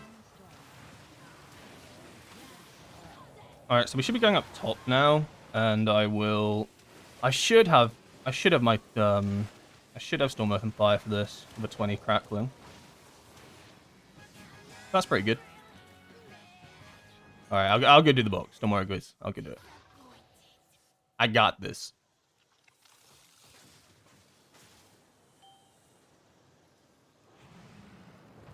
Not using my damage in the lightning in the damage amp is illegal. No, no, no. Not using my damage and my lightning on 5 targets is illegal. Padding is the name of the game. Oh, fuck, I've angered the Horde. Oh, it just dropped off. That is some grade A bullshit. It's like a millisecond off as well. Ah, it's not the end of the world. Sucks a little bit, but we move on.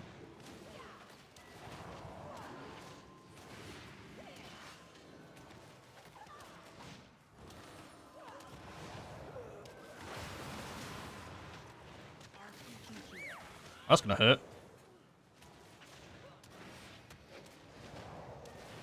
I feel like we've pulled so much trash out here. I guess it means we pull less downstairs. So usually what happens now is I've seen a lot of groups go downstairs and then you kind of pull this like kind of trash pack in the corner. It's a little bit cringe. Oh, there's still an ad. Sorry, boys. I was ready to go.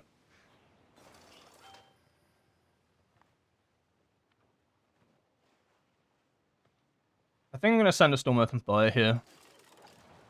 And by think, I am sending Storm Earth and Fire here.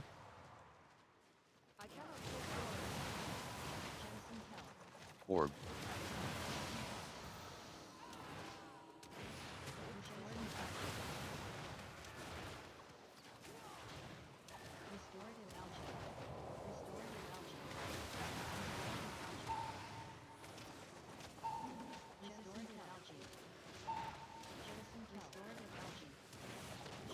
Please stop casting Jettison Kelp. I've got nothing left.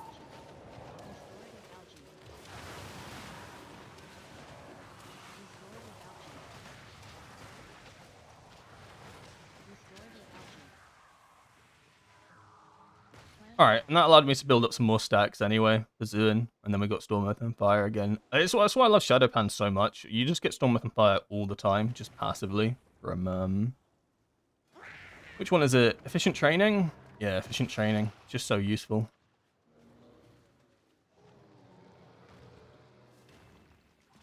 Everything on pull? Yeah, fuck it, why not?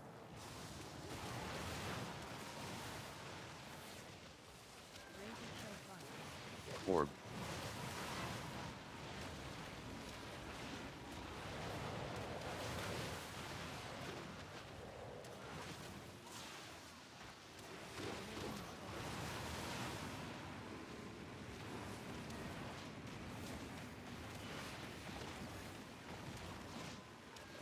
Orb.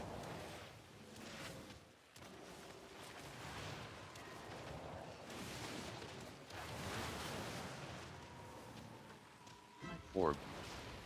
No, my orb's on the other side. Come on. Come on, subtly move over here. Awaken the swamp. Diffuse magic this, takes 0 damage, feels good. Orb.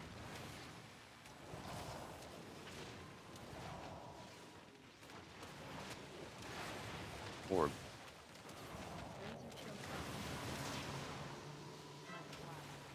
I'm probably not gonna. Am I gonna send another set of cooldowns on this guy? He is 50%. He's 50% actually. Kind of needs it. No one's doing boss damage. Orb.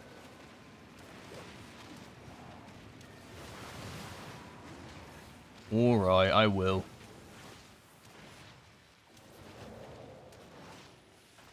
Let me just gain a bit of energy back.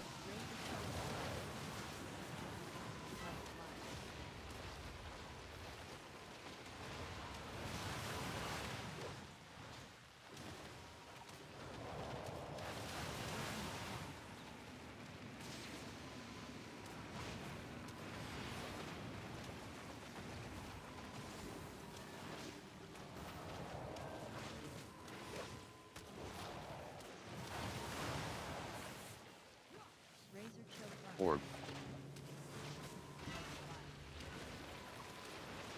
Orb.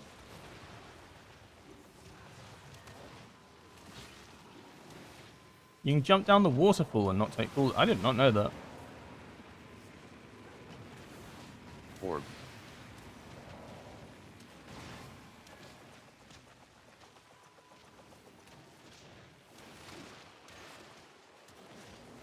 Orb. Orb. We will still save lightning here though. It's gonna be like a big pool now. We'll have Zoom, no Storm and Fire. That'll be pretty bussin'.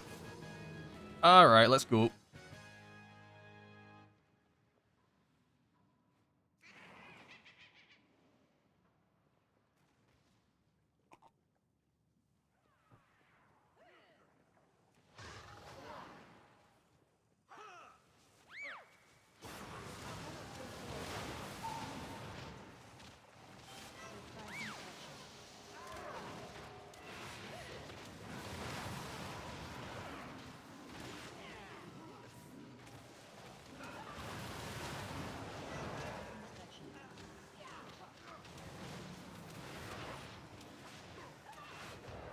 Orb. Surprise inspection.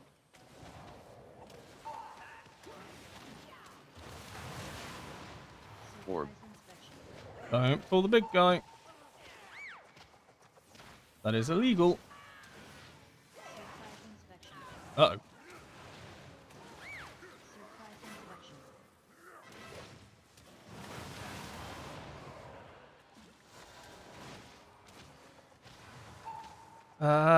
And then once again, I'm literally saving a 20 stack for the next big pull. No point sending out on like 2 targets. Especially when I don't have like full AUO stacks or anything. I just don't see the value in it. Surprise inspection. I'm sure that guy won't come back to bite us.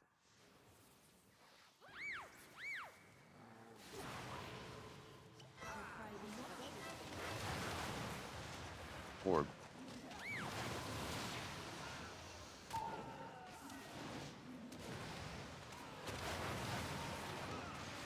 I cannot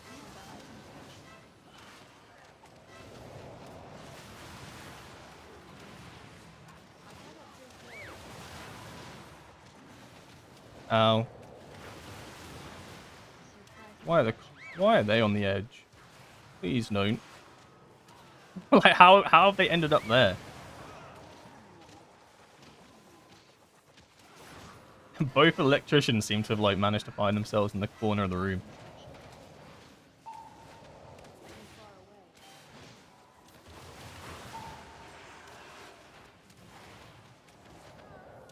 Surprise inspection. Surprise inspection. Oh, the healer has almost Orb. got one shot.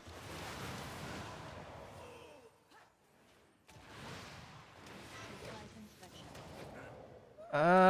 I mean, it's probably not worth holding the lightning here.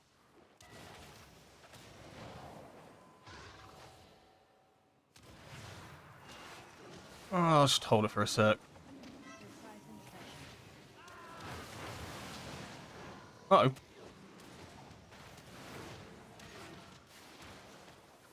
out of range. I think at this stage, it's just a hold everything for the boss Orb. now. So Fuck! I simply wish you had lasted Sir, why a did you little die? longer. I, I tried so hard to flying surf and kick there. Didn't work. Nothing scares me more than seeing the nameplates go orange. I even panic popped diffuse magic, knowing it would do absolutely nothing, just on the off chance.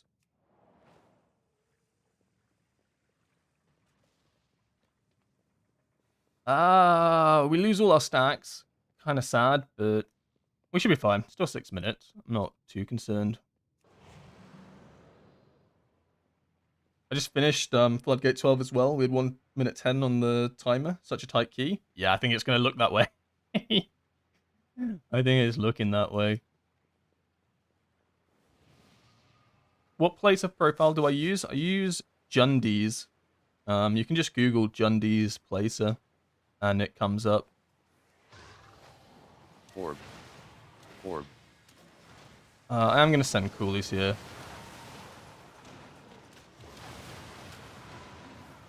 Seeing as we had an incident, might as well try and avoid another incident.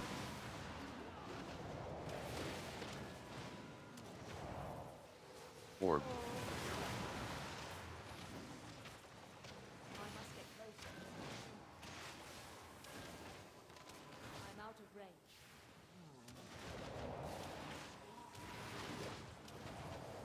Keep standing in the wrong spot to the tank. I need to think like the tank. Where would the tank go?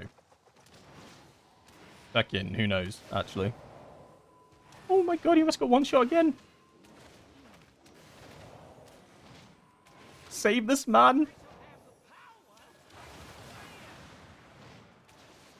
I'm a little worried that he's going to take a big hit on the Thunder Punch. Orb. Maybe he'll be fine. We want to try to delay these orbs Too far away. as long as possible. Yeah. Turbo charge.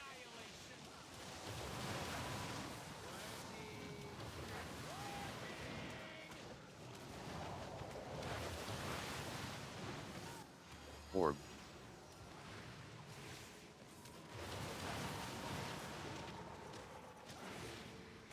Orb. Orb. Orb. Orb. Orb. Oh, he was fine on the Thunder Punch. Orb.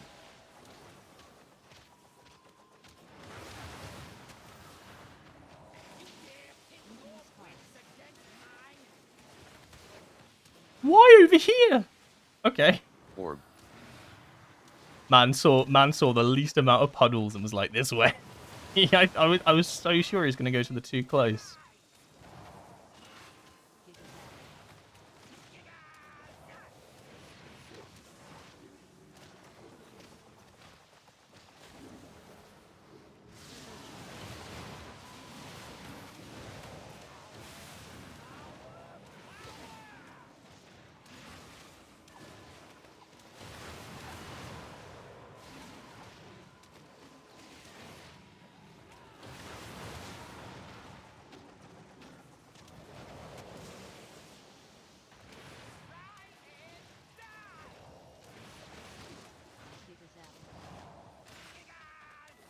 Orb.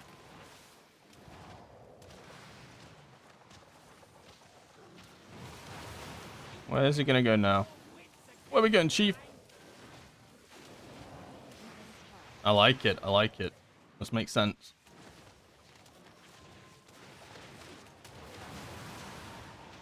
Orb.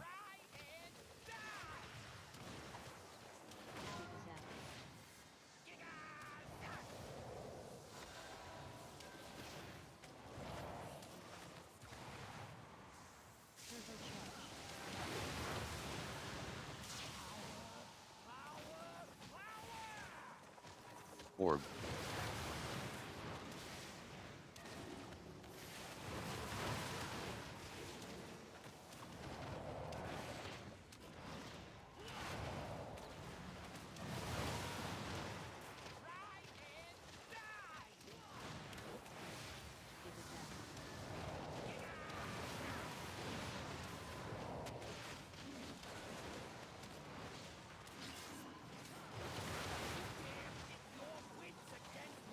I don't think we have to run. Oh shit, yeah, okay, we run. That spawned on top of me.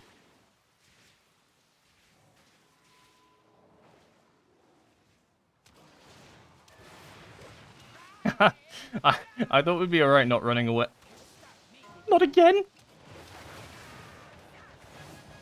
No, alright. Oh, I think the boss would have one-shot me there if he didn't start casting his electric circle. Hey, 1 minute 10, we had 1 minute 28. Flow school. Hello, Lindormi. Alright, we got resilient keys again. That's good. That's what we wanted. I beat you by 18 seconds. Jundy's nuts. Huh? That's a good one. Alright. So we got all our 12s. That's pretty cool. That means we can't... Well, I mean, I thought Resilient Key was pretty decent last season. It didn't make a fucking difference. Like, you just end up having to redo the same key over and over again. But that's alright. At least now we have 13s. The issue now is that no one's going to invite me to their group without 13s. Well, maybe. We'll see. What do I have? I have a 14. I might just try my 14 Gambit for the fun of it. Right? No harm. Do I really need to, like, develop a comp for a 14? Probably not, right? It's only a 14. I probably just want physical, right? Get me a warrior tank, get me a resto shaman, get me one of those rogues. Would I recommend Shadowpan or Conduit for the average Windwalker player to push 3 KIO? I think Shadowpan is probably going to be better, just in general. It is, like, arguably the easier of the two to play. And I think it's probably the less punishing as well. Or, like, you'll be able to do more damage on it, like, at all skill levels compared to Conduit, where Conduit is, like, to get, like, tons of damage out of Conduit, you need to really understand Conduit, whereas Shadowpan, you can still mess up easily, right, with Shadowpan. Am I explaining it correctly? I'm trying to make sense. I think it's, like, it's just generally easier to play, but it does still have some difficulties. So I think it's easier to push with. Easier to get the grips of Windwalker as well with it. Because outside of, like, Storm, Earth, and Fire, it's very, very chill and pretty simple. It's just within Storm, Earth, and Fire, things change. But all that really changes is just Tiger Palm more, like... it's not mega complicated. Whereas Conduit, you've got to, like... Conduit's got a lot of tracking to it. You got to be, like, tracking, like, certain ability timers and stuff like that. There's a very specific, like, there's, like, different priorities you need to understand for Conduit. You need to understand the priority within a heart window and outside a heart window. When you have to stop sending, like, Strike of the Windlord and Slicing Winds and stuff like that. When it's worth holding. I mean, there's still that Shadowpan as well, but I don't think it punishes you as much. Like, if I hold a Crackling Jade Lightning or don't hold a Crackling Jade Lightning, I don't think it's as vital as holding a Strike of the Windlord and not holding a Strike of the Windlord, you know? Like, if I Crackling Jade Lightning during a Storm, Earth, and Fire damage amp with Shadowpan, that's not as punishing as, like, not sending a Strike of the Windlord out. Kind of makes sense. The answer is Shadowpan. the answer is Shadowpan.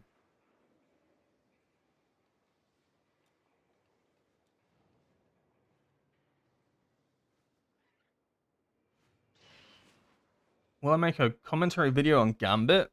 I mean, I can play a Gambit key and yap over it. It's kind of commentary, right?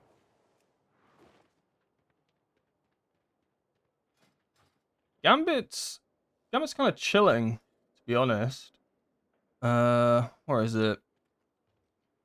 Like at the start, I think the only downside at the start is that if you run Nether Prism, you do this massive pull and you have nothing for it. Well, I mean, you have all your cooldowns and everything, but you don't have trinket value. But I still think you can get tons of value off on this. Like, I think once you get past this part of the dungeon, it's pretty chill. The only hard boss is probably Hooktail, but I'd say that 90% of that fight is depending on your tank's aiming. Well, actually, positioning is pretty important as well, but you're a melee, so you're always stood under the boss. I find range usually fuck that shit up. Like, they'll be stood somewhere off, and then it makes the ad move somewhere different. That kind of does it.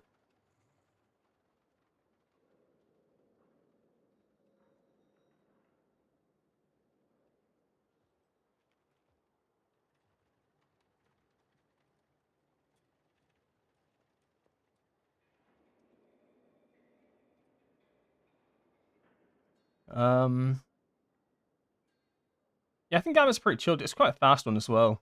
I think it's a fine dungeon. I don't like streets. I find that the worst part about streets, I find it's just laggy. I hate this place. I find that I lag in streets. Pretty fun. Halls of Atonement's cool dungeon, but I think its timer is so tight. Like, even if you, like, do everything, like, really well, you are still, like, stretched to do this dungeon. It's like, oh shit, are we gonna time this?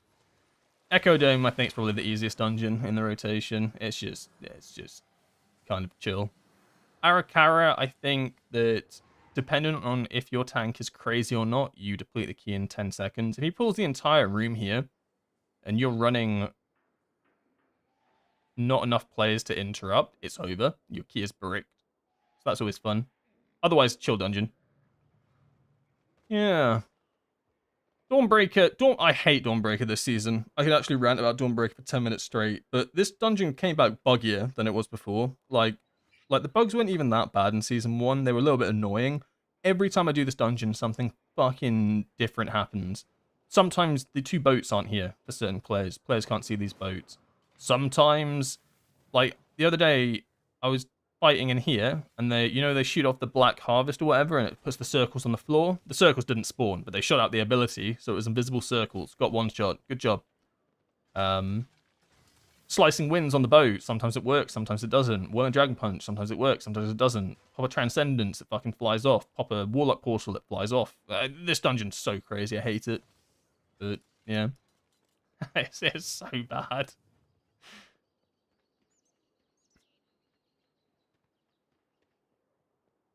Yeah, the boat is horrendously fucked.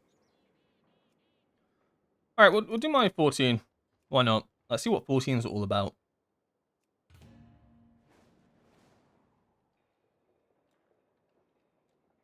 Oh, the bug at the end of the key where the boat doesn't pick you up in time. The bug at the end of the key where your camera angle's fucked and your character's just walking in the wrong direction to what you're facing. That's a good one. I like that one too.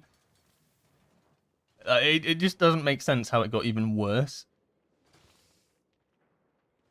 I've had one where we have done the first pack in the dungeon, then you run up to the boat, and one of the ad packs doesn't spawn.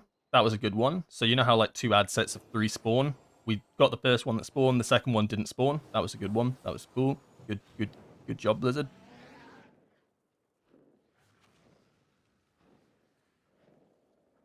Well, that's a pretty good score. I like that. Oh, wait, no. It's not a good score. I've been lied to.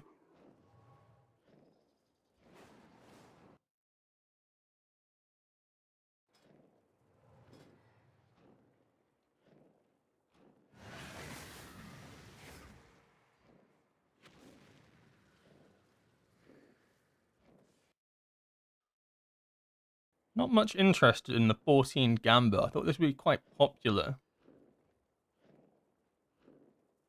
Is it because they look at my score and they go, this guy, there's no fucking way we're doing that. Let me just try something. If I put this to a 13, does it get more interest? Because 2 people is not a lot of intrigue. with one being Windwalker Monk, that I cannot double stack Windwalkers. Or maybe everyone's already done their gambits. I think it's an easy dungeon, no?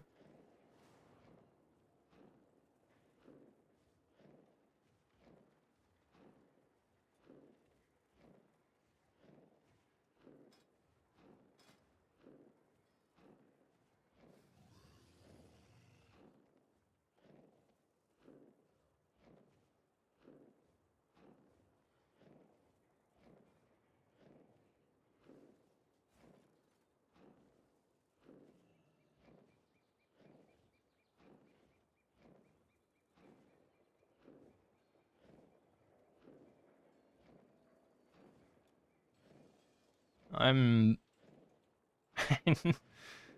not impressed. We're all the big boys. Farming trinket? Am I 30? What do you mean farming trinket? Huh? Now that's a tank. Get him in. Yeah, I think 2900 is probably what I'm looking for. 2900 is, yeah, about on par with what I want.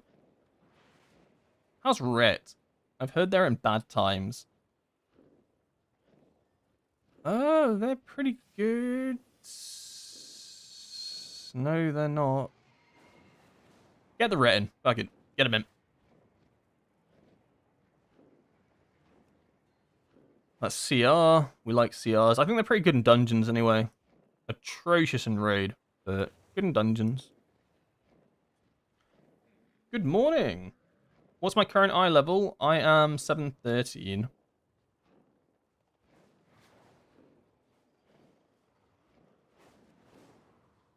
I would argue that I am pretty geared. A little geared, we'll say. A little bit geared. I got 1 or 2 items. We want a priest? I do like priests. Yes? And then we just need a lust.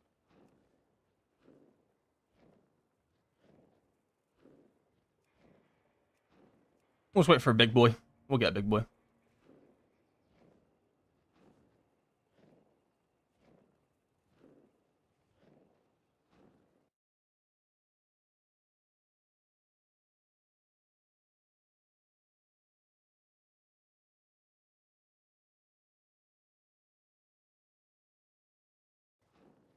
Call me Bob. Yeah, in general, Shadowpan is playing better on a lot of the raid fights than Conduit. Generally, the more targets there are at the moment in a raid encounter, it feels like it's more Shadowpan favored. Like, the moment you start getting, like, even, like, 2 extra adds that spawn frequently, like, the value of Crackling Jade Lightning is just absurd. Like, just think back to Season 2, where you ran Crackling Jade Lightning on Conduit, right? And it was, like, top damage on a lot of bosses, like Rick Reverb. It would do insane damage. It would do really good damage on, like, Styx, Bunk, Junker, stuff like that. And Conduit struggles to play Crackling Jade Lightning now, losing a lot of value from taking it, whereas Shadowpan is fundamental. So that's why, like, once you start, like, going from pure single-target boss fights, which there's only technically 1, but I'll count Plexus as well, because those adds are just so infrequently spawned. So that's why Shadowpan's got a lot of value. Like, even Lumithar's the great example, right? Because on paper, it's a single-target fight, but because it spawns 2 adds, like, every 40 seconds or so, that lines up really nicely with Crackling Jade Lightning 20 stacks, or close enough to 20 stacks, that you just obliterate those, and it makes it stronger. Like, Conduit is strong, and in, like, a pure single-target fight, I'll still play Conduit, but the moment you start adding, like, anything that you can get some Crackling Jade Lightning value from, it's too much. Oh, that's a lot of 13s. Get him in. Get him in, Chief. He's passed the vibe check. Bring back Conduit Lightning. I mean, you can play it. You can play it. I just don't even know what you drop. You just give, like, because all the damage is Fist of Fury and Slicing Winds, right? So you got to, like, drop a lot of things that give that damage. I think it's just too much of a loss.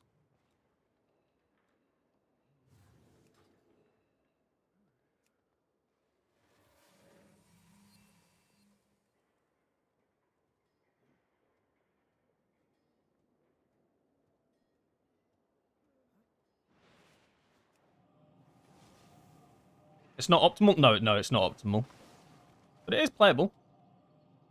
I mean, you can. Anything's playable, right? You can run Feline Stomp if you want.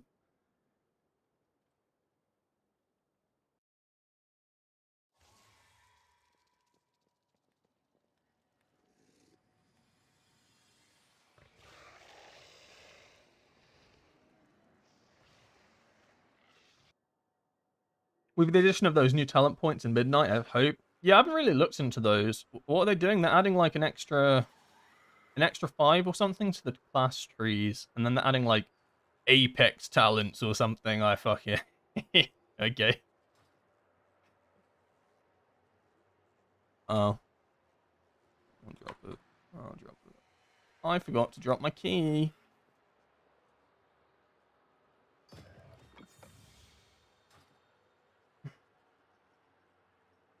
Games.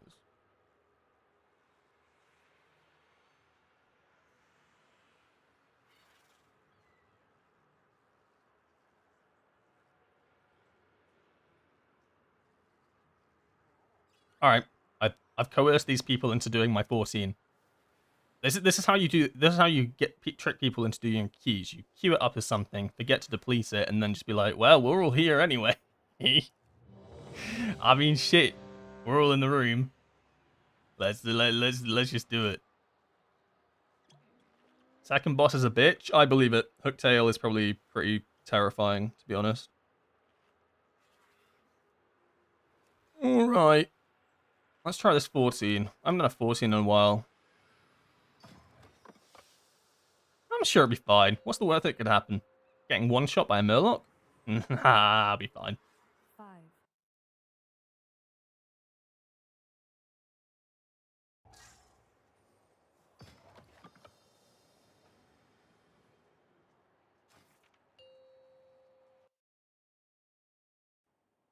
5, 5, 4, My key will drop naturally?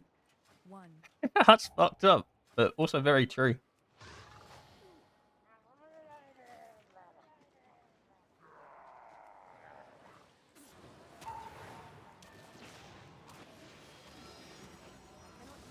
Orb. Looks like I'm on CC duty, boys.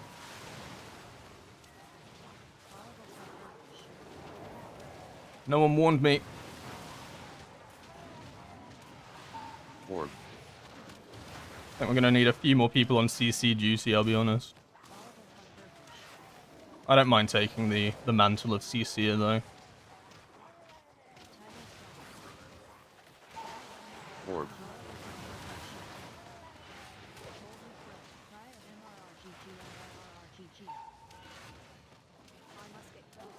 Ow. I'm gonna save lightning for the next pack. These are all just dead. It's not worth it. Orb. Orb. No, don't let them water bolt.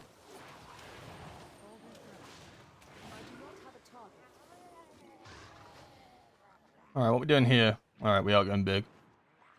Oh, Jesus Christ.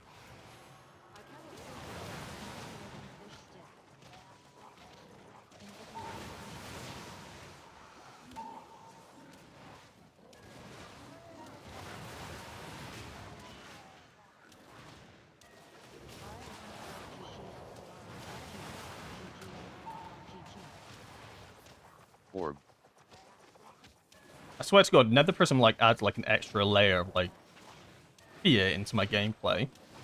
It's like usually it's like, you die, it sucks, right? But now if I die, it is so punishing. It's genuinely illegal for me to die. If I die, it's like an Alt F4 angle. Especially if I'm like mega stacking it. Like right now it's at 11 stacks, right? So I'm like holding it for a bit. I lose those 11 stacks. What am I?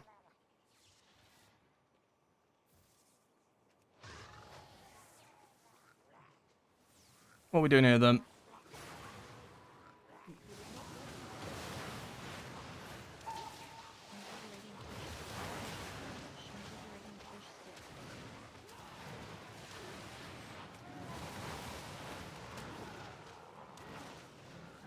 Orb.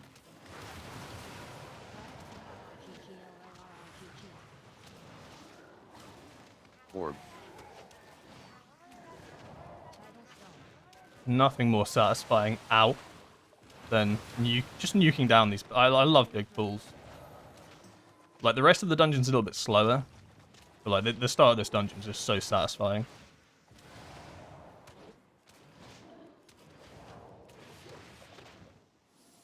Alright, hold here, hold again. Oh.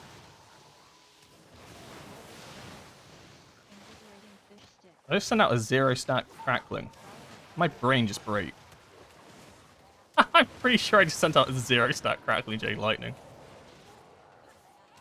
Don't worry about it. Pretend I didn't do that. That never happened. Orb. Oh, casting an interrupt during Fist of Fury. The things I do for my team.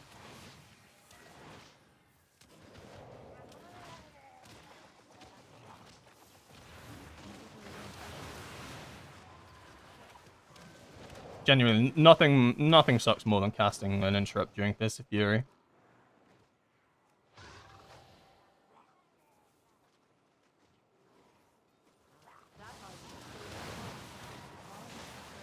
Uh-oh. Oh, we're gonna lose stacks here, but I had to move out of it. Ooh.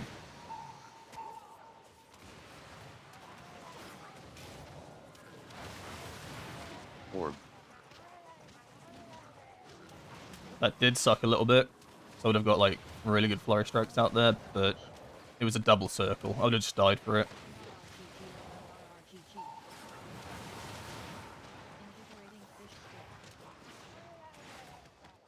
Now, I'll tell you what's annoying. The pool that's about to come up. I hate it. It feels like they straight up designed it to just say, fuck you, melee.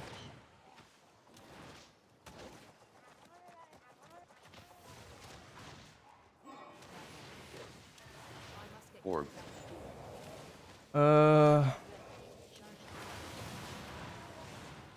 Orb.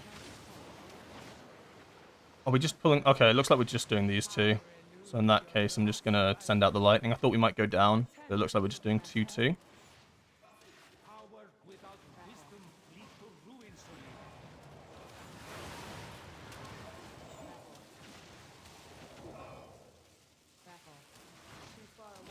It appears my path is blocked.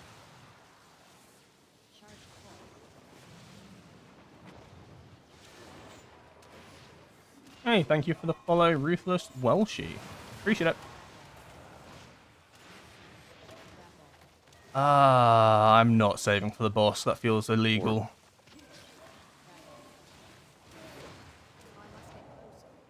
Orb.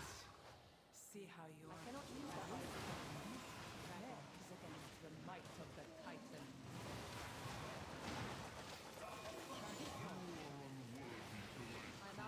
Woo!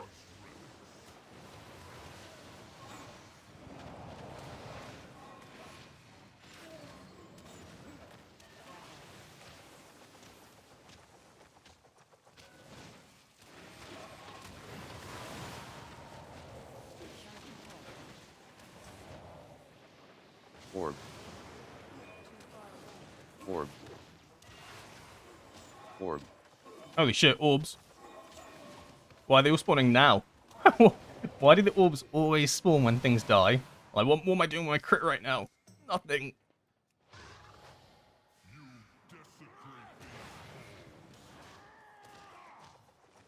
We're gonna hold for the odds.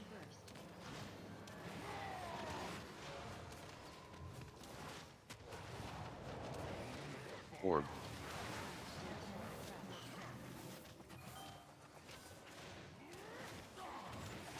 Orb. Orb.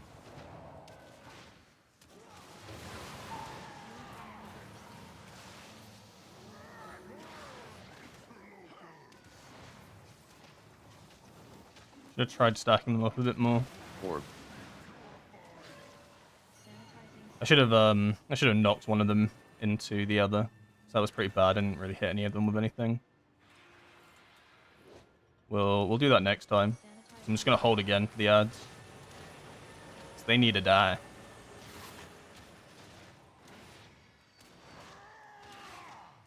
Orb. Orb. Purifying burst. Crash.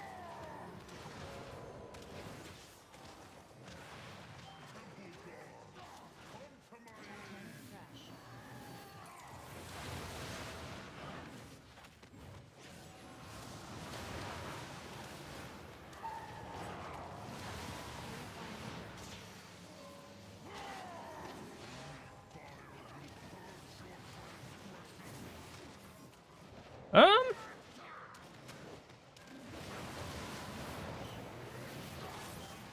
Okay, noted. Those one-shot you. Okay. Noted on that.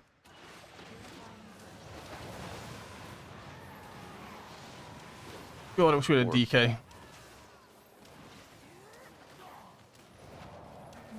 Rip is a raid buff. Wait, no, get back here. Wait, stop. Oh, that was a bad lightning. Sanitizing cycle.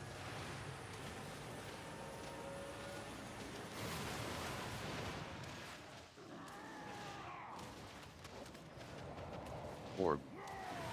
Orb. Purifying burst. Crash.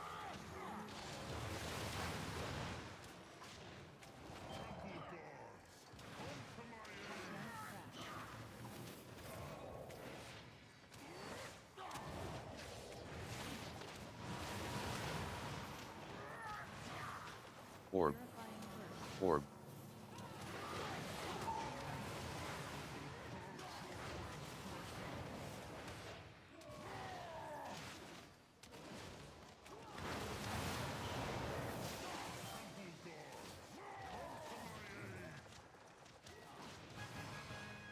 I don't know if that was worth sending the Storm Earth and Flyer out. I'm like 90% sure it just wasn't. Oh well. I'm gonna have to hold on this next pack then, and then go into the next pack afterwards with a huge burst window. So once again, not the end of the world. That's why I love Nether Prison. So it sucks, but it's definitely not as bad as it could be.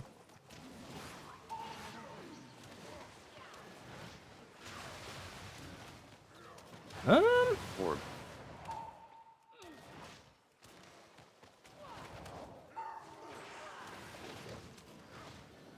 Guys, we need to interrupt these. It can't just be me. It can't just be me. I'm out of interrupts. Thoughts? Please, I don't want to die. We've got so many stacks.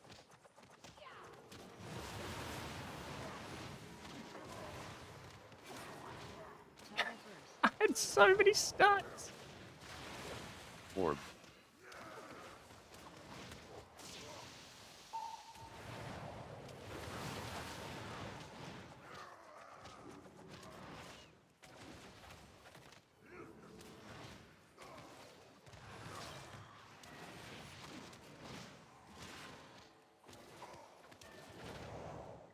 What I see. No defensives, and I find this to be like such a terrifying pull as well. So you pull both of these, and it's so sketchy. Ye have an eye for treasure. But hopefully everything will be okay. To stay away from. Orb. We just doing one? Alright, we're just doing one. Fine, I'll send. You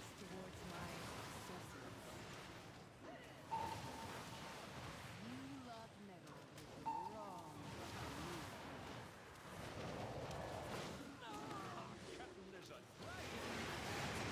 Our captain's a dragon. Orb. Huh?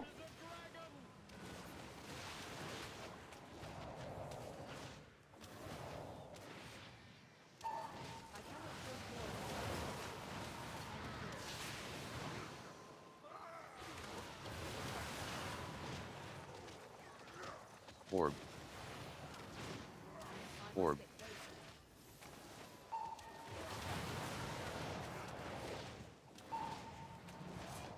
Alright, this boss will kind of make or break this run. I require a target.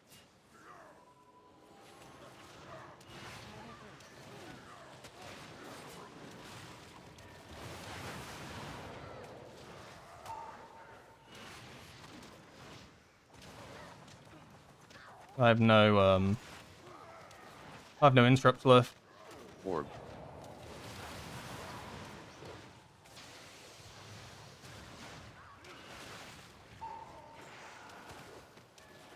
Oh my god! Orb. We have lost. We have everything for it. As long as no one dies to the fire, I guess. Is this foreshadowing? A little bit. Oh, I'm on one pro. Oh my god, we're gonna get our flow strikes off. Oh my god, I planned this. Orb. Orb.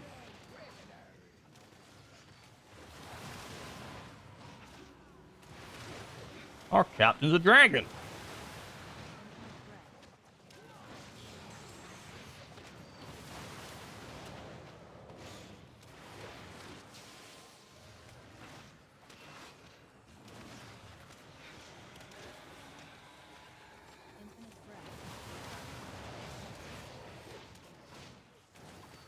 Orb.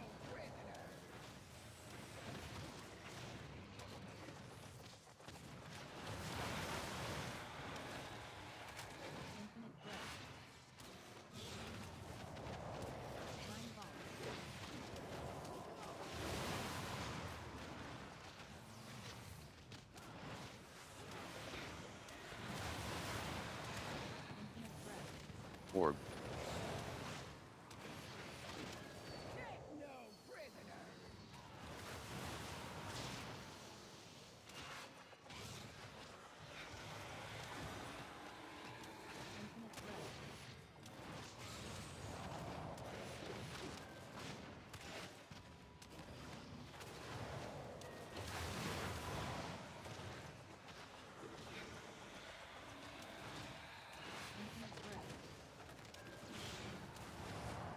Orb.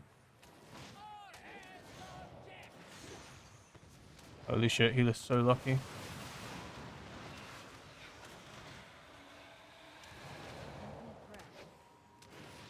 Why'd he move it? He had that. It's fine, we have a 20 stack crackling. It'll be alright. I'll fucking nuke these guys into next week. Alright, just play it safe. Play it safe. Play it safe. Lose damage, it's fine. Whatever. Orb. It's like I'm playing hard mode right now. Orb.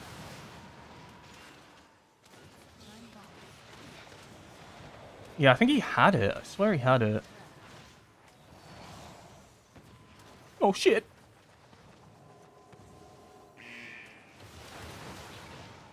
Look at all these orbs. Come to me. No, my crit.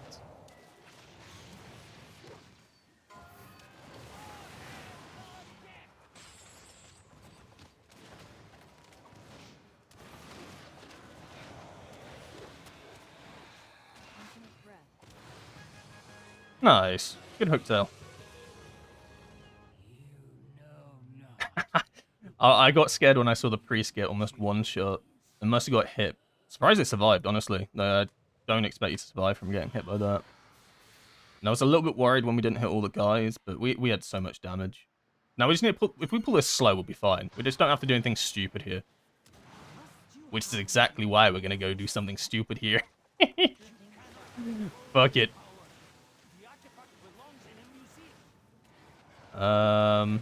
Orb. Oh, of course it wasn't close enough. I'm gonna hold here. I'm not sending all my cooldowns on just this guy. It's not worth it. It's the guys that send out the rifts that one-shot you. I just want my cooldowns for like the big packs. There's no point sending out on just a Starseer.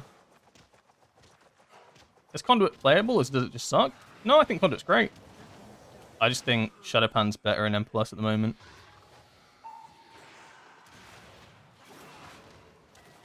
Am I sending here? I actually might just send a small Storm Weapon Fire here. I don't think the plan's to pull these, so get away from him as fast as possible.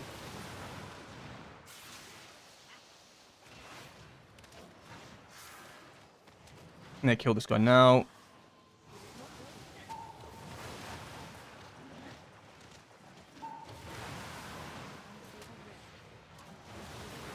Orb. Get the Ritualists, or it's GG. Pop all defensives. When else am I going to use them? Next key.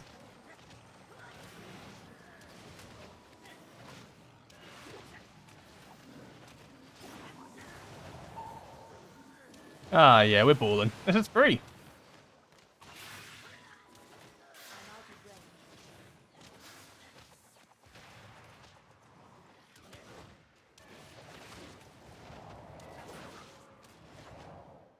Orb.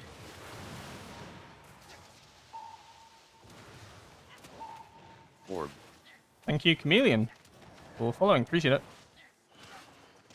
Chameleon _0_0. Thank you so much.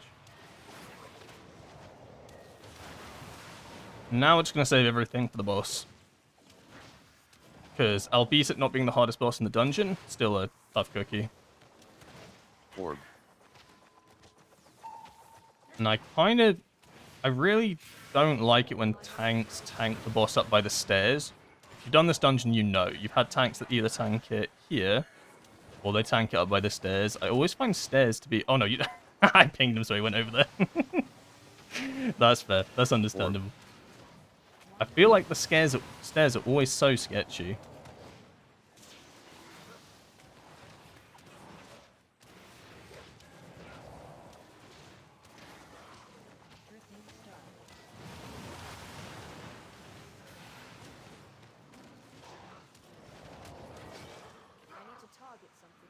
Got one more Starseer.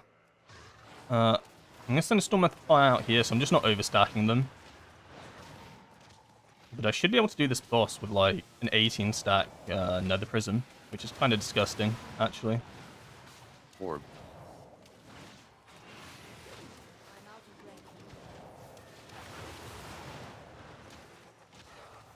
And it sounds cheeky, but I'm not sending out the lightning here, and I'll tell you why. It's because I like to send my cooldowns out when the assassins spawn. The idea is to essentially insta-kill the assassins with everything I have.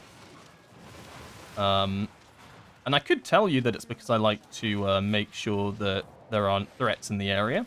And it's actually a clever thing to do to take out the assassins. Orb. But really, it's just because it's the fucking most amount of damage I can get out on the boss. So, yeah. There's nothing tactical about it. It's just straight up, I'm a greedy goblin.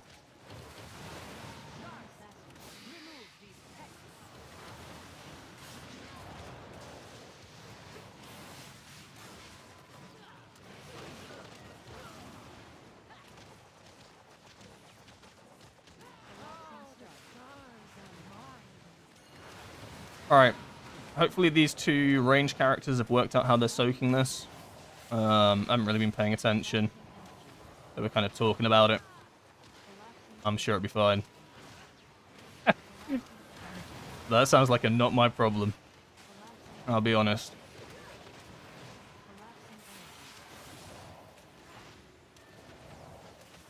Orb.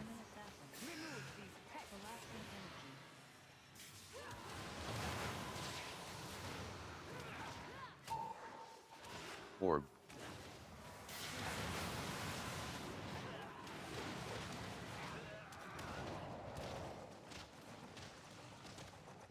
Orb. In fairness, it is actually quite important to get rid of the assassins quick. So their casts are pretty deadly. But it's not why I do it. I do it for the numbers. Oh, that's unlucky. We get the soak as we get into mission. Orb. Ah, we kind of need to push a little bit faster.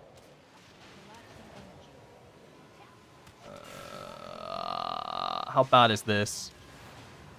Orb. think it's fine.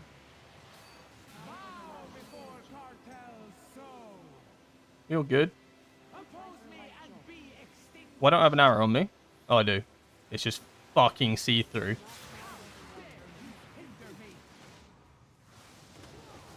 That was a horrible arrow.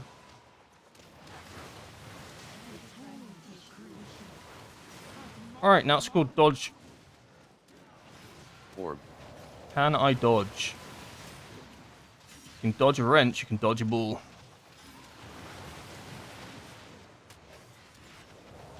Orb.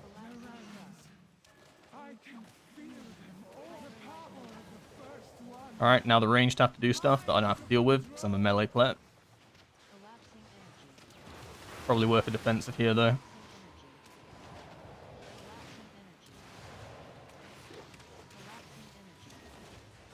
And now it's going to shoot more shit at us. As you'd expect. Quick, crackling jig lightning before it starts. Orb. You can dodge a wrench, you can dodge a ball. Alright. Back in, and you kind of want to be on the same positions that you were at last time, just for clarity's sake. I will diffuse magic this because it hurts. Yeah. Oh, I lost. I love it. Orb. No! Oh! Okay, we don't talk about that. I used up all my rules, and then I remembered I had Flying Serpent Kick, so I pressed it twice. You don't want to press it twice. But I survived it. I should have died there. Orb. Care now. Alright, I'm caring. You can dodge a wrench, you can dodge a ball, bitch. Ow. We dead. Where the fuck are we going?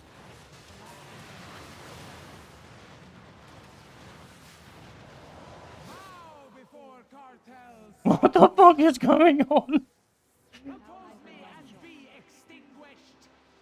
He's not gonna make it. You telling me you didn't have jump? Tell me you didn't have jump. Fucking dare you. Orb. Didn't have leap? Probably did. I mean, if he had leap, he would have done it. Orb. Hair. You can dodge a wrench, you can dodge a ball.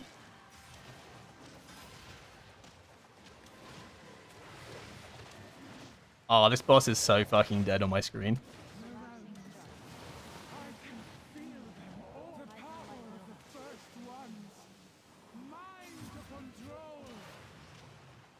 It's so free, dude.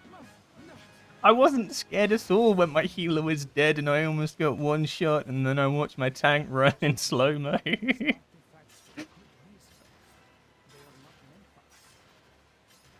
grateful our paths crossed, more Walker. These troublesome pieces will reside where they can do I wasn't terrified when I pressed Flying Surfing Kick and I did that inside a mechanic that one-shots you. fortunes meet again.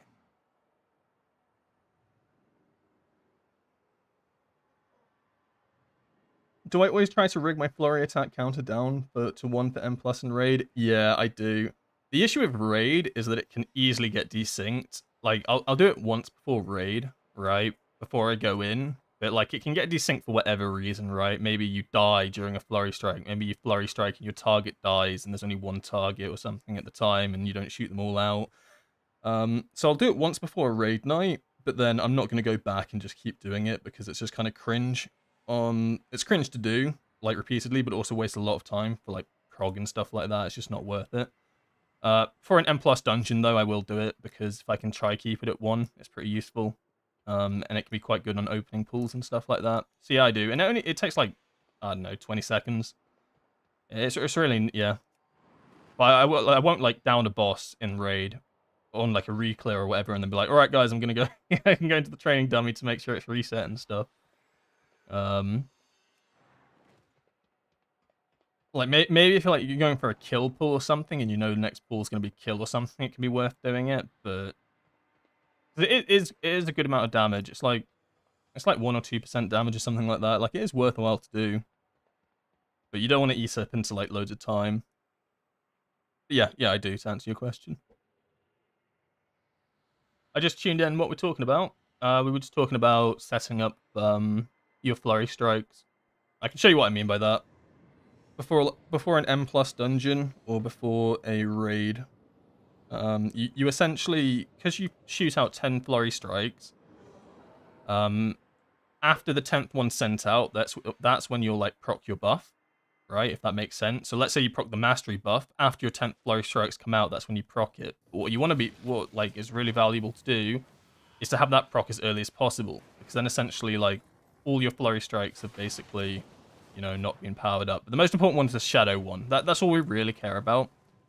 And so it's like if you send out 10 flurry strikes and then your shadow procs, none of those 10 flurry strikes have been buffed by the shadow damage, which is where all your flurry strike damage comes from, right? The purple bar up here. So you ideally would love the shadow ones to start straight away from your first flurry strike. Well, it is possible to do that. You basically have to set yourself up by setting yourself up to the game being prepared for your next like singular flurry strike to be the one that procs. So you're on like a 1 cycle, if that makes sense. It's not a bug. It's not anything like that. It's been around. Like, trust me, it's you watch anyone do it. Trill does this. Promise you, right? But like, this isn't a bug or an exploit or anything like that. It's just setting up your cycle of flurry strikes in a different way, and it's been around since the War Within. Easiest way to do it without causing much mayhem is to take off your cloak, because this can be a naughty boy. And maybe a trinket as well, because they can sometimes proc it. But what you're trying to do is you expend 3 tiger palms to get yourself up to 1 AC energy, and then what you're looking at is this number underneath it. You want this to be 9, because you want to expend 9 flurry strikes, because that means that you're not going to actually send out a Wisdom of the Wall buff, but then your next one's going to be the next like singular, if that makes sense. So you can do it this slow way, where you just get to 180 and then also attack it. This is the safest way to do it, because it means that you're not going to go over the threshold. But I like to live life dangerously, so I hit some like blackout kicks and shit, because I don't have time to wait around for ages. And then maybe when I'm at like 7 or so, 7 or 8, I'll just sit here and wait for it to get to 9. And then you send your next Tiger Palm out. But the reason you want to take your cloak off and stuff is your cloak can random proc and then send you straight to 10, because it's just so much damage at once.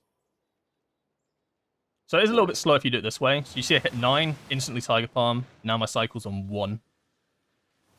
So you can start a dungeon on the cycle of 1. You can start a raid boss on the cycle of 1. And that just means that now you're just going to send out that Shadow Flurry Strike. You're essentially getting 9... Is it 9? You're getting 9 extra Flurry Strikes with the Shadow buff on it each like time. Like you send out, you get the Shadow proc. Which, in the grand scheme of things, doesn't sound like a lot. But when like Flurry Strikes make up... Well, that's not the right thing. But when Flurry Strikes make up like a significant amount of your damage, it's useful. It's also cool to get the buff off earlier, like Mastery, the dodge one, the crit one. If you get those off earlier, and then like you hit a Flurry Strike straight into a lightning or something, well, they get the buff straight away. Stuff like that. Not necessary, but useful.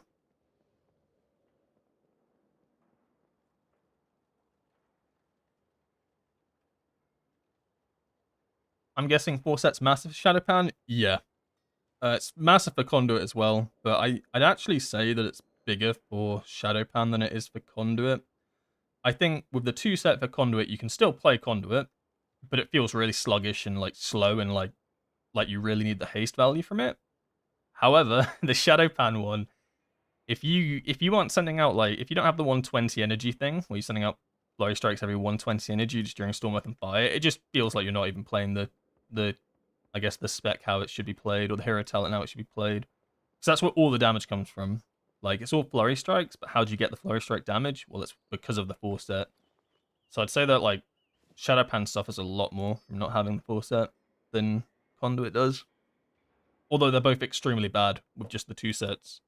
Like, they are damage increases, but they feel horrible to play.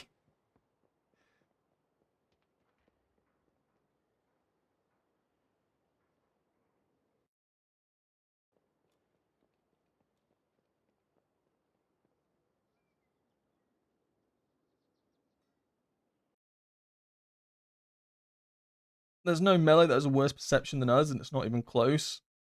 I raise you Survival Hunter. Yeah. They got a pretty bad perception. Although I think they're pretty good at the moment, though. I think they're actually quite good. Aren't they like the... I don't know if they're the best hunter spec, but they're pretty alright. But no, I agree. Windwalker has some terrible perception. We need a PR manager. We need some good PR. You telling me I need to start making tier lists with Windwalker at the top? Windwalker is overpowered this week. That was pretty cool though. We got the 14. I don't think we plus 2'd it, but shit, 14's 14. Now I'm... Oh look, see? Now I'm my guild's weekly best. I'm number 2. Yeah, I'm kind of a gamer.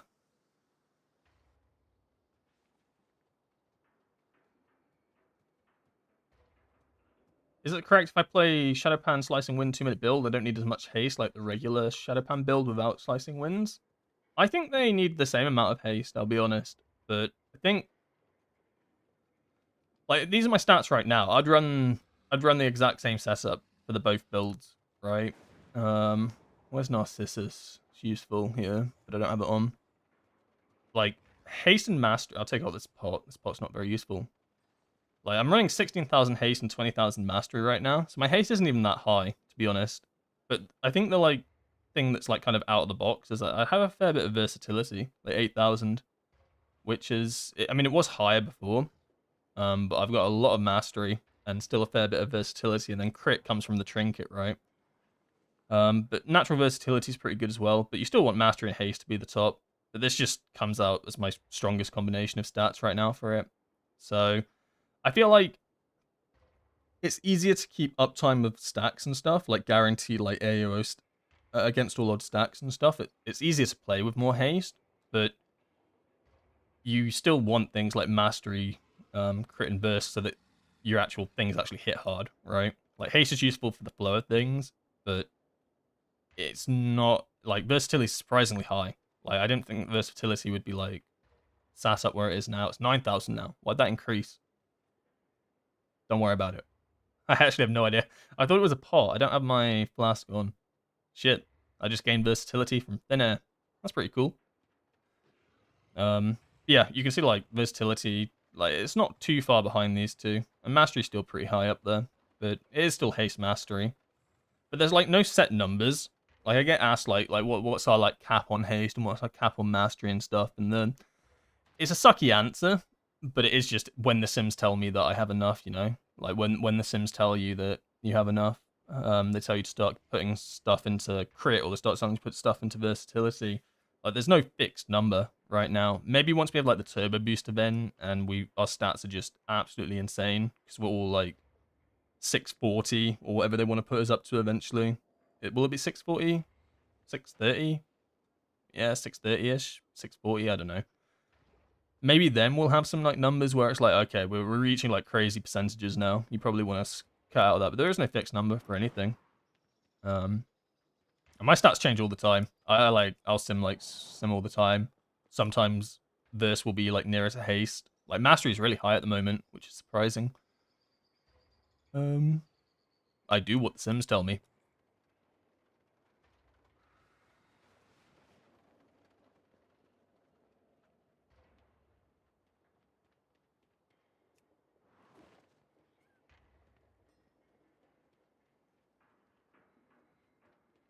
I said it needs more verse. I probably did. That sounds right, and that's probably because I had an insane amount of verse at the time. I still think like in general this is a lot of verse, right? Like it doesn't sound like as much haste and mastery, but I still think like I think this was about how much verse I had in that video, 9,000. Maybe I had 10,000, 11,000, which in my mind is still like it wants verse. So the idea is that you're still hitting hard. But as long as you can keep, like... See, haste is valuable for if you, like... If you don't prep too well for the, like, windows and stuff. Like, you haven't, like... Or you don't manage it well enough. Haste is like that get-out-of-jail-free card, right? That can allow you the cooldowns or the energy regen, I should say, to allow you to Tiger Palm, even if your like setup was a little bit poorer. But haste doesn't actually give you more damage in quotation marks. Whereas like if you're able to like really do the like Storm and Fire window well, you've prepped it up well, you're able to manage your resources without having to like have extra energy regen, then you definitely want more stats and mastery and verse and crit in that, because that's where all the damage is coming from, right? Like, does that kind of make sense? Like if you're able to do like keep the uptime of the 20 stacks and constantly be sending up blurry strikes without having to invest like an insane amount into haste, then yeah, you do want more verse and mastery and stuff. It's just haste helps to avoid like when you run into issues and stuff. Because trust me, I still like drop stacks all the time. It's it's a lot harder than just to say keep up the 20 stacks, right? Like it's really easy to say, but like if you watch me do keys and stuff, I drop 20 stacks like here and there all the time. But it's not the end of the world to drop 20 stacks. Like it sucks a bit, but you still do fat damage. It's just better to not lose. It's better to not lose the 10% agility buff. 20% agility buff. Kind of a big. What's my sim setup? You always, if you want to do single target, it's one patchwork 5 minutes, and if you want to do a dungeon, like a simple dungeon or AoE sim, it's just dungeon slice. But you don't want to. You want to try to avoid doing things like patchwork 2 targets or patchwork 5 targets, stuff like that. Because the Sims, the APL for Windwalker and stuff is optimized for patchwork 1 target and dungeon slice being like AoE. That's just how they're being optimized. I now try to pool energy a bit before using Storm, Earth, and Fire, and this helps not drop AoE. Yeah, exactly. Like prep is like pretty important in it. Like you spend like what 3, 4, 5 seconds pooling energy up, not really like doing too much, maybe sending out some chi abilities to then guarantee that you're gonna have a really good like burst window. Insane value compared to like what sending out an extra Tiger Palm. Definitely value to it. What key did I get?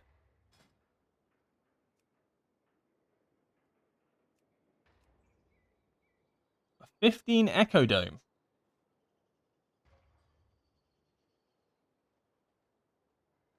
Shit, I say run it. It's only a 15. What could go wrong? Just kill stuff. I don't know.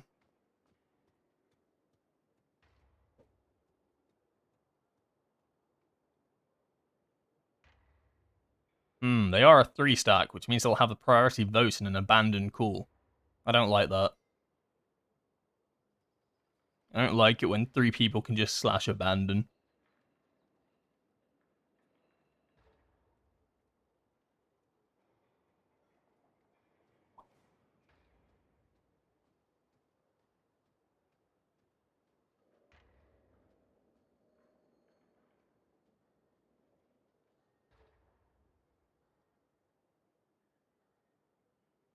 Got a bit of interest in this one.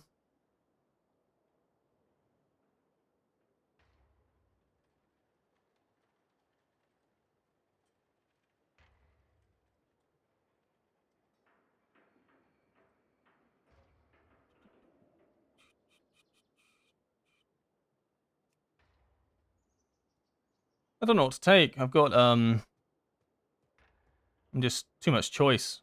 I'm stun locked. I like these two. Got the Hunter and the Guardian Druid. I like that. That's Lust and CR confirmed. Now, am I crazy enough to take a Warrior? I feel like I kind of am, So I think Warriors deserve to join my group. Maybe a Rogue. Rogue's pretty good. They got good funnel. I like funnel.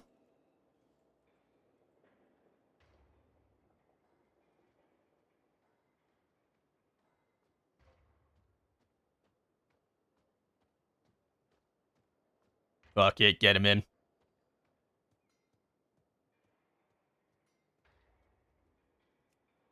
Please show your graphic settings. Yeah, I can do. It's nothing crazy.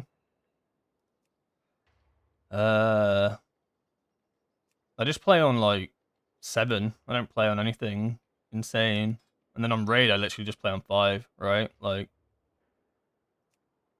nothing too crazy.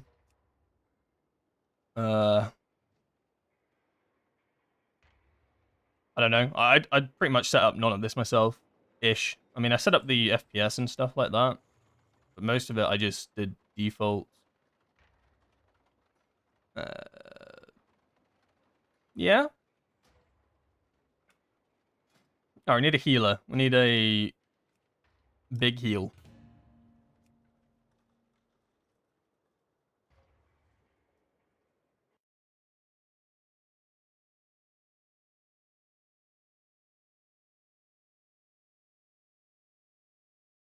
I had a hunter in a 14 streets yesterday who used drums over lust, saying he ain't dropping a defensive for lust, nor would he pet swap.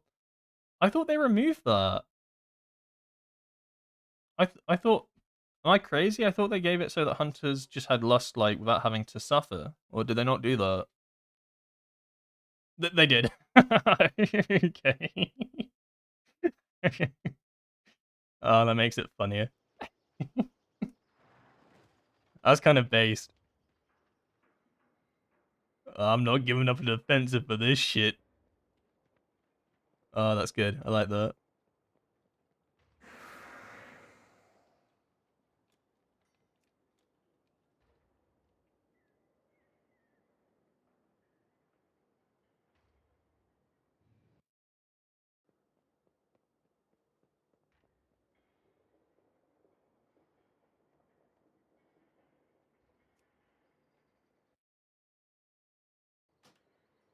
All right, 15. I think I had a look on Raid.io the other day. I think people are doing like 17s and 18s now, so it's not like crazy. I just haven't really pushed keys yet, but seeing as I have a 15, I might as well just do it, right? Like, there's no point to policing it all the way to like a 13 or whatever. Just give it a go. I'm pretty chill with Echo Dome. I've done it. I'd say Echo Dome I've done like tons. I'm pretty confident in how to play that dungeon anyway.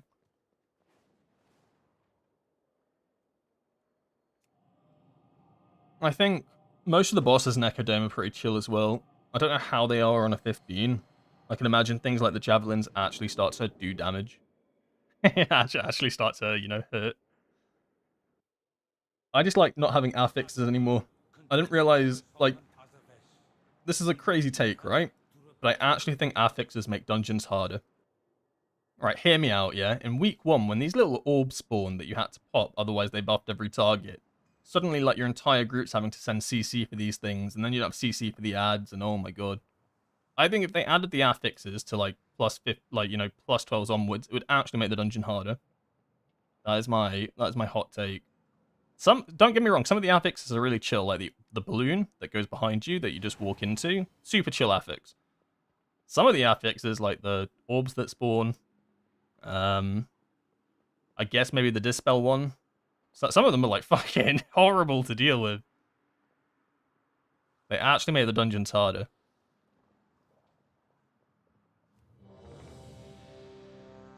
How am I supposed to use Nether Prism Trinket? You send it when you send your Zuen. Because when you're sending your Zuen is likely when you're sending a Storm Earth and Fire, right? Well, not likely. You should always send Zuen with Storm Earth and Fire, which means that's when you're sending out your big burst, right? So you can play it as a 1-minute 30 trinket or a 2-minute trinket. You don't, maybe you want to send Zuen at 1-minute 45 or whatever for whatever reason, or 3 minutes 23. You just always just send it with it, because that's what you're doing. You're using it as a buff to give yourself the most damage in your burst window. All right, no root, no problem. We don't need that. 5, 4, 3, 2.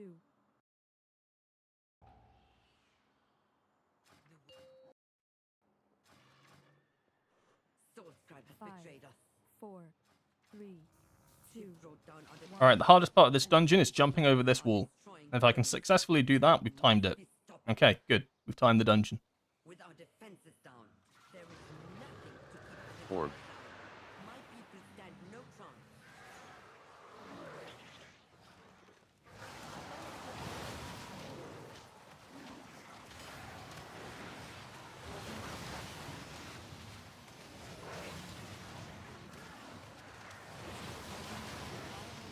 Orb. Orb.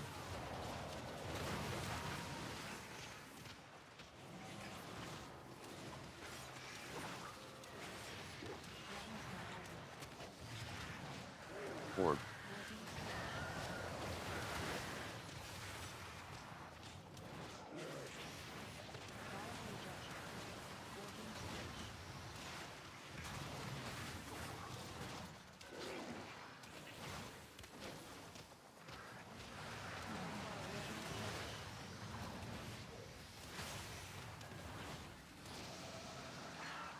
I'm out of breath.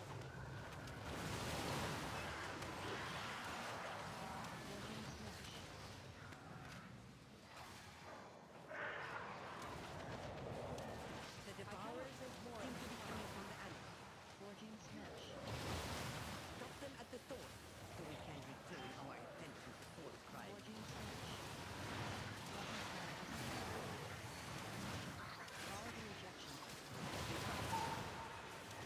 Orb.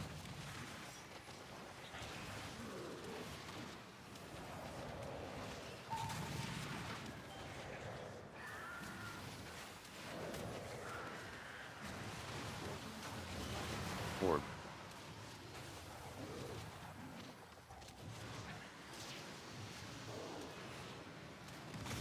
I'm not saying my defensives came up perfectly for both of those mechanics, but fortifying brew came up in 1 second, and so did Karma.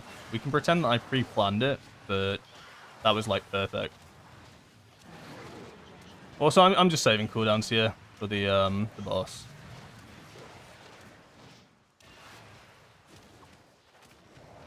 I think it's worth it. I maybe could have sent out another Stormwork and Fire for this trash pack, but I don't think it's necessary. I think it's fine to stack him just for a couple of seconds. 14 stacks of Nether Prism is going to be good as well. I'm going to send everything when the ads jump in, because I'm a dirty little padder.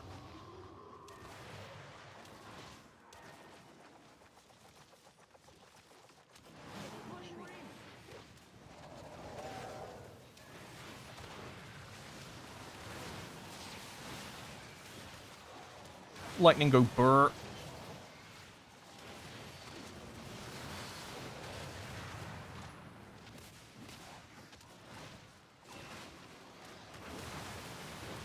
Ow. Is that the dot? Didn't even know that dot did damage, I'll be honest. Okay. So these scavengers kind of...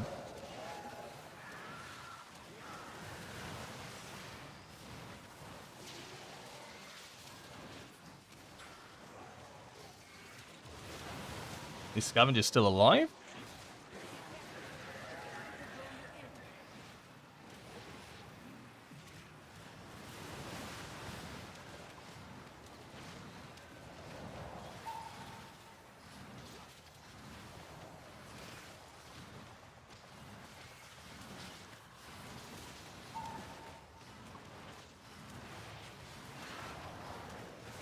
Yo, the warrior kind of clapping, no?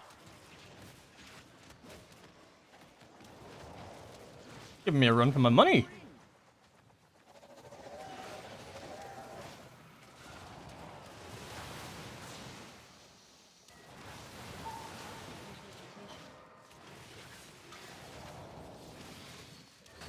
Orb.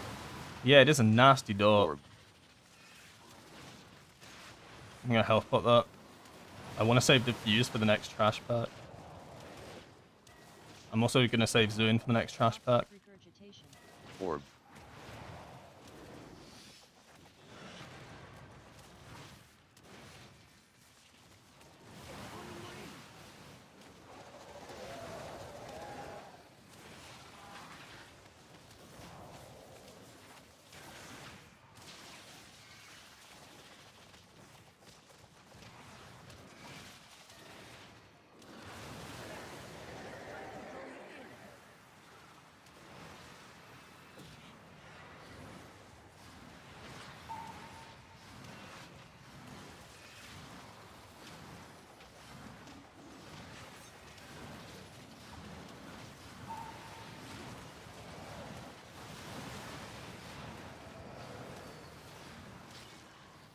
Orb.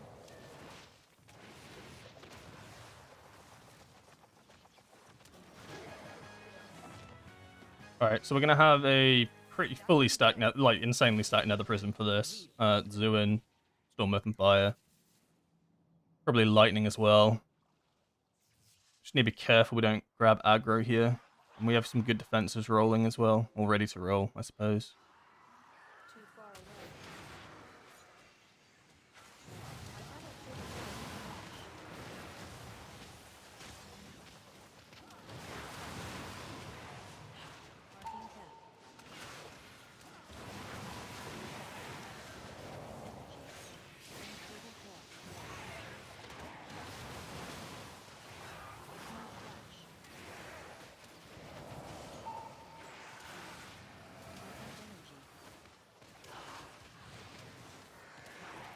Orb.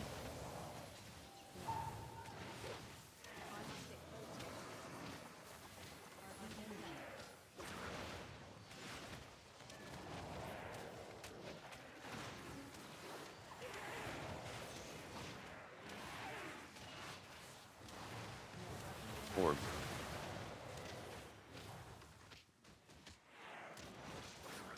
And then, literally same thing. Just hold the lightning for the next pack.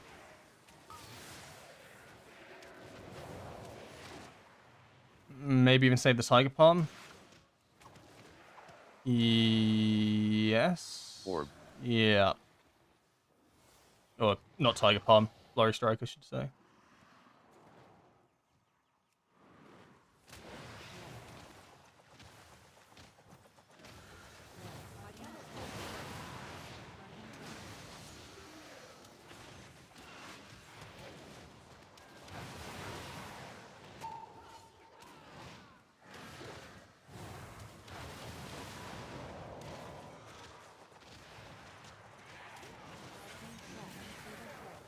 Arcane Slash.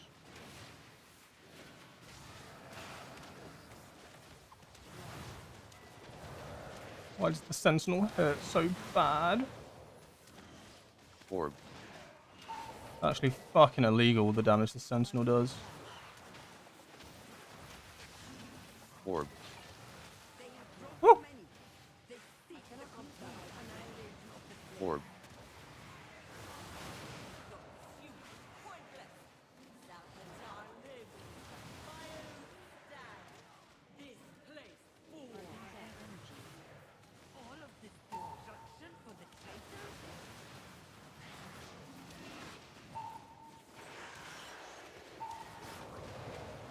Orb. Orb. Thank you for the follows, my dudes.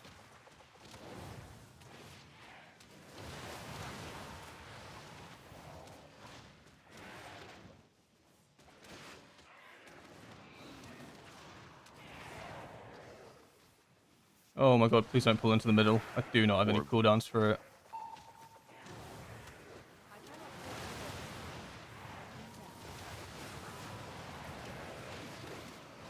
tap. Marking tap. Orb. Ow.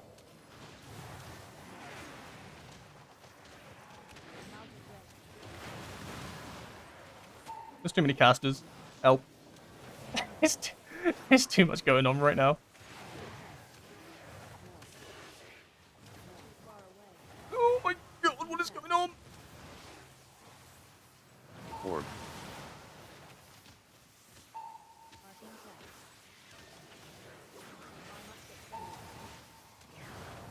It's too much. Fuck these dashing dudes. I just can't with them. Orb. Marking tap. I'm so terrified for my stacks right now. I'm out of red. Please. Too far away. Anything but taking my stacks. Please don't. Orb. Oh, there ain't no way we just did this. Okay. Orb. Orb. I had to leg sweep during a Fist of Fury. It was... Orb.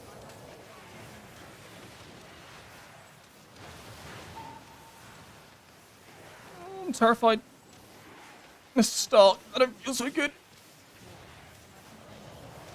Orb. Got nothing left. Ah, healer's dead. We over? Feels pretty over.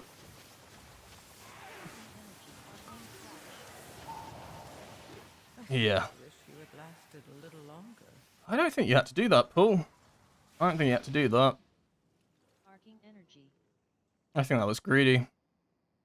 I think we have so much time to play with. You could have just done the one and then the other. Oh well. Maybe still timeable? You just, like, this, oh, you just ran out of CC. Like, I had nothing.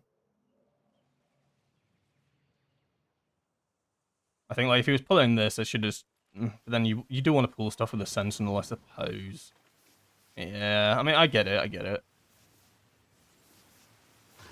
But V should have just done more damage. Orb. Orb. Just Orb. don't die.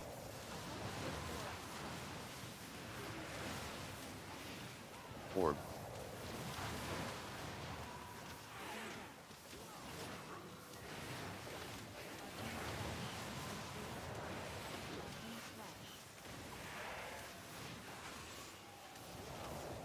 I'm like 90% sure I was in that frontal.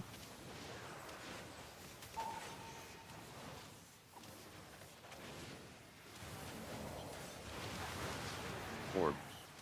Orb. Holy shit, just kill the Sentinel. These things are busted. These Sentinels are so busted. So they randomly hit you. And it's not interrupted. Look, those purple pools, they hurt so bad.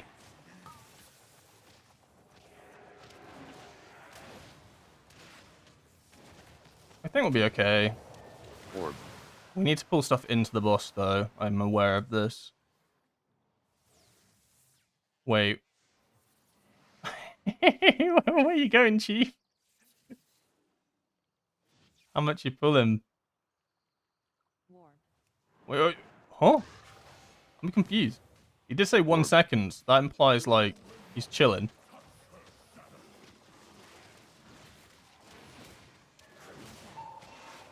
Orb.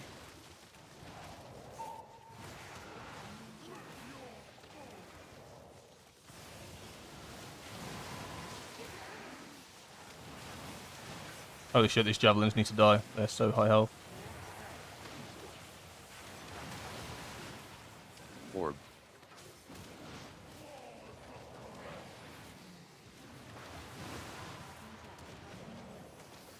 Please, sir, don't put me in a javelin. I don't like what I saw. Warp strike. Orb.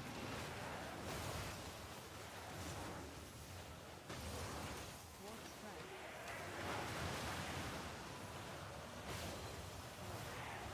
Got no cooldowns.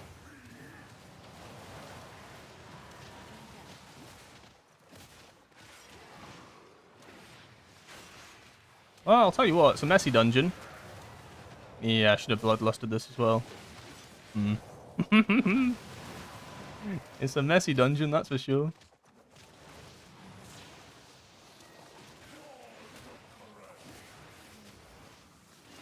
I don't really have any burst for these javelins. Oh shit, not my problem.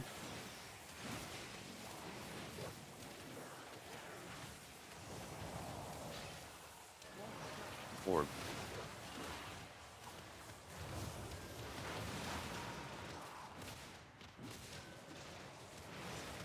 Orb. Orb. Orb.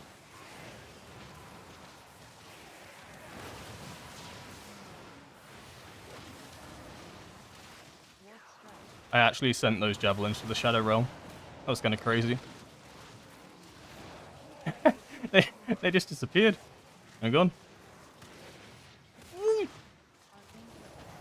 Why have you done this? I'm gonna grab a couple more mobs here, boys. Oh, I'm dead. Okay, that is rip on the 15. Oh man,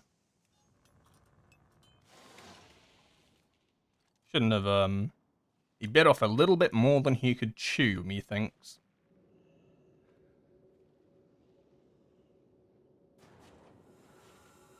Oh yeah, you got to. Oh shit! I almost forgot you have to abandon. Almost Hearthstoned out. Would that have counted as like a lever? It probably would have, wouldn't it? Yeah, I forget that you have to abandon dungeons now. I was just like, oh, dungeon's over. I'm sure we'll just agree on that. We need your help. Hearthstone out. Gets like gets the lever thing, lever penalty thing.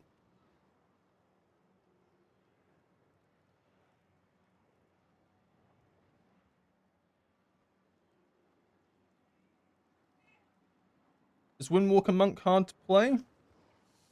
I mean, I think any spec is hard, like, quotation marks, easy to play, hard to master, right? Like, I mean, obviously some specs are inherently harder, some are inherently easier. I'd say it's middle. Like, I think there are probably much harder specs. I mean, it depends on the person as well, right? Like, in my opinion, I think Outlaw Rogue is fucking crazy hard to play. But maybe some people think Outlaw Rogue is, you know, kind of chill to play. I think Windwalker's like crazy hard. I always hear people going like, oh, you know, just like, you know, compared to like DKs, which are 3 buttons and stuff like that. But I can never clarify it because I don't play these specs. I mean, shit, maybe I just kill this cat. Oh my god. I didn't mean to. Bro, this... How did I kill this cat? My cape just one-shot this thing. Oh, rest in peace. It's kind of messed up. How dare I? Yeah, no, exactly. I use Flying Serpent Kick. The one thing I have noticed about the cape is that you probably can no longer do Windwalker Ring of Peace skips anymore consistently. I don't know how many there will be this season, but I know, for instance, things like Cinderbrew Meadery, right? You could use Ring of Peace, and you could do a skip there, right? If you were good with your paralysis and stuff. Like, you could do a bunch of skips. If your cape can now proc off of Ring of Peace, even if, like, you're not in combat. Because I've had this when I was playing, like, doing all those 10s, like, at the start of the season. Like, it's just like then, right? I used Flying Serpent Kick and non-damaging ability. It's what made me think of it. And I just one-shot this cat. Like, you can Ring of Peace something, and it can just proc your cape. So, I don't know if that's like a bug or something that needs to fix, but that is a little bit annoying. Because, like, a lot of the time I will use Ring of Peace, maybe it's like, maybe skip something here or there. But, like, you can just end up one-shotting something. Like, see that? I just targeted it. I didn't even attack it. I just pressed on it. So, like, the cape is cool, but it's also... Oh, no, that's not the cape. That's an yielding nether prism. I'm pretty sure the cape can do it as well. Or ignore everything I said and it's just the trinket. Either way, something does it. I was pretty sure it was the cape because of the effects, and I only got another prism recently. Maybe it's both. Alright, scratch it all off then. If anything, it's nether prism then 100%, because that just fucking one-shot this thing and I wasn't even in combat with it. TLDR, something causes us to kill stuff. Something causes us to pull stuff. There's a lot of random procs that just hit for no reason. Yeah, I didn't really notice it in Season 2, but yeah, I think, like, I'm 100% sure the cape does it. Like, I'll die on this hill. But now I 100% know that nether prism does it as well. So, like, if I'm, like, doing a skip or something, I press Ring of Peace and this guy's my target or whatever, and it knocks him, 50-50 chance I'll just shoot him with a nether beam or something, or hit him with a cape proc. It's just like, okay. So that kind of sucks with skipping, I suppose. But it's just a small thing I noticed.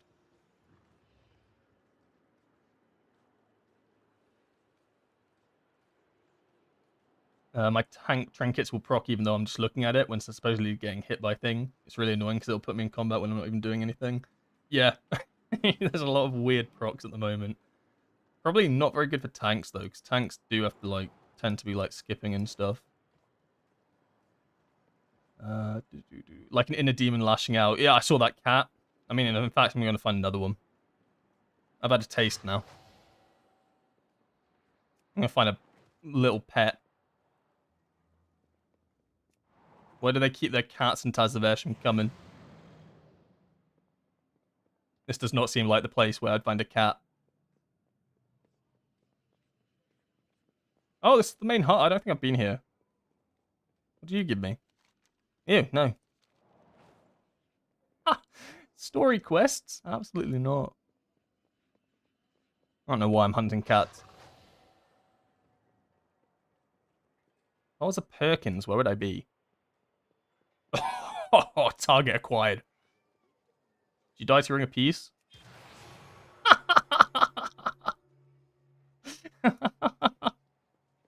You see what I mean, though? Like, I don't even have to target it. You just ring a piece in, this thing just gets headshot.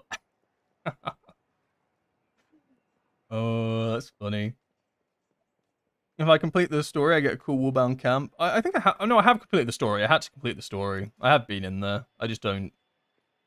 I mean, I'm pretty sure I completed the story. I think I had to, right? Oh, no, I haven't. You're right, because yeah, I didn't do it because I just got the crafting piece and I was like, fuck this shit. I ain't doing that.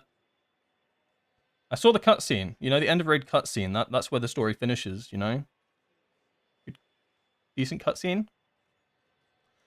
Anyway, I think that will be it from me today. Thank you for tuning in. Got some dungeons done. We are doing Dementius prog, starting from tomorrow.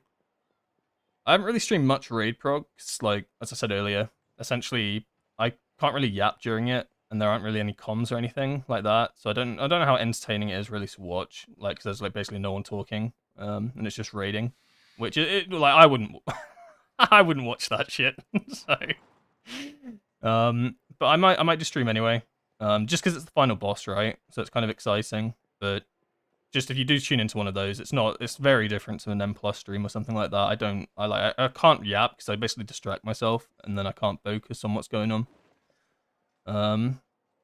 But it'd be cool to actually, yeah, stream it. So it'd probably be like, not mute streams, I suppose there's music in the background or whatever, but it's not like entertaining. And I'll try to do a few more M+ streams, and I guess I should try to get some boss kill videos out, and I guess I should do a lot of things, but time. Don't have much time at the moment to do a lot of things. But I'll try.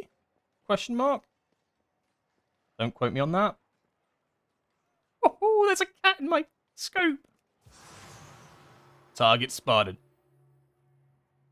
Yeah, thanks for the good luck in prog. We're in a decent spot right now. Maybe we spent a bit too long on Nexus King, and I will hold my hands up. I was a massive part of that. I played so badly, my dudes. Like, probably a good thing I didn't stream it. I genuinely sucked on that boss. It was kind of criminal.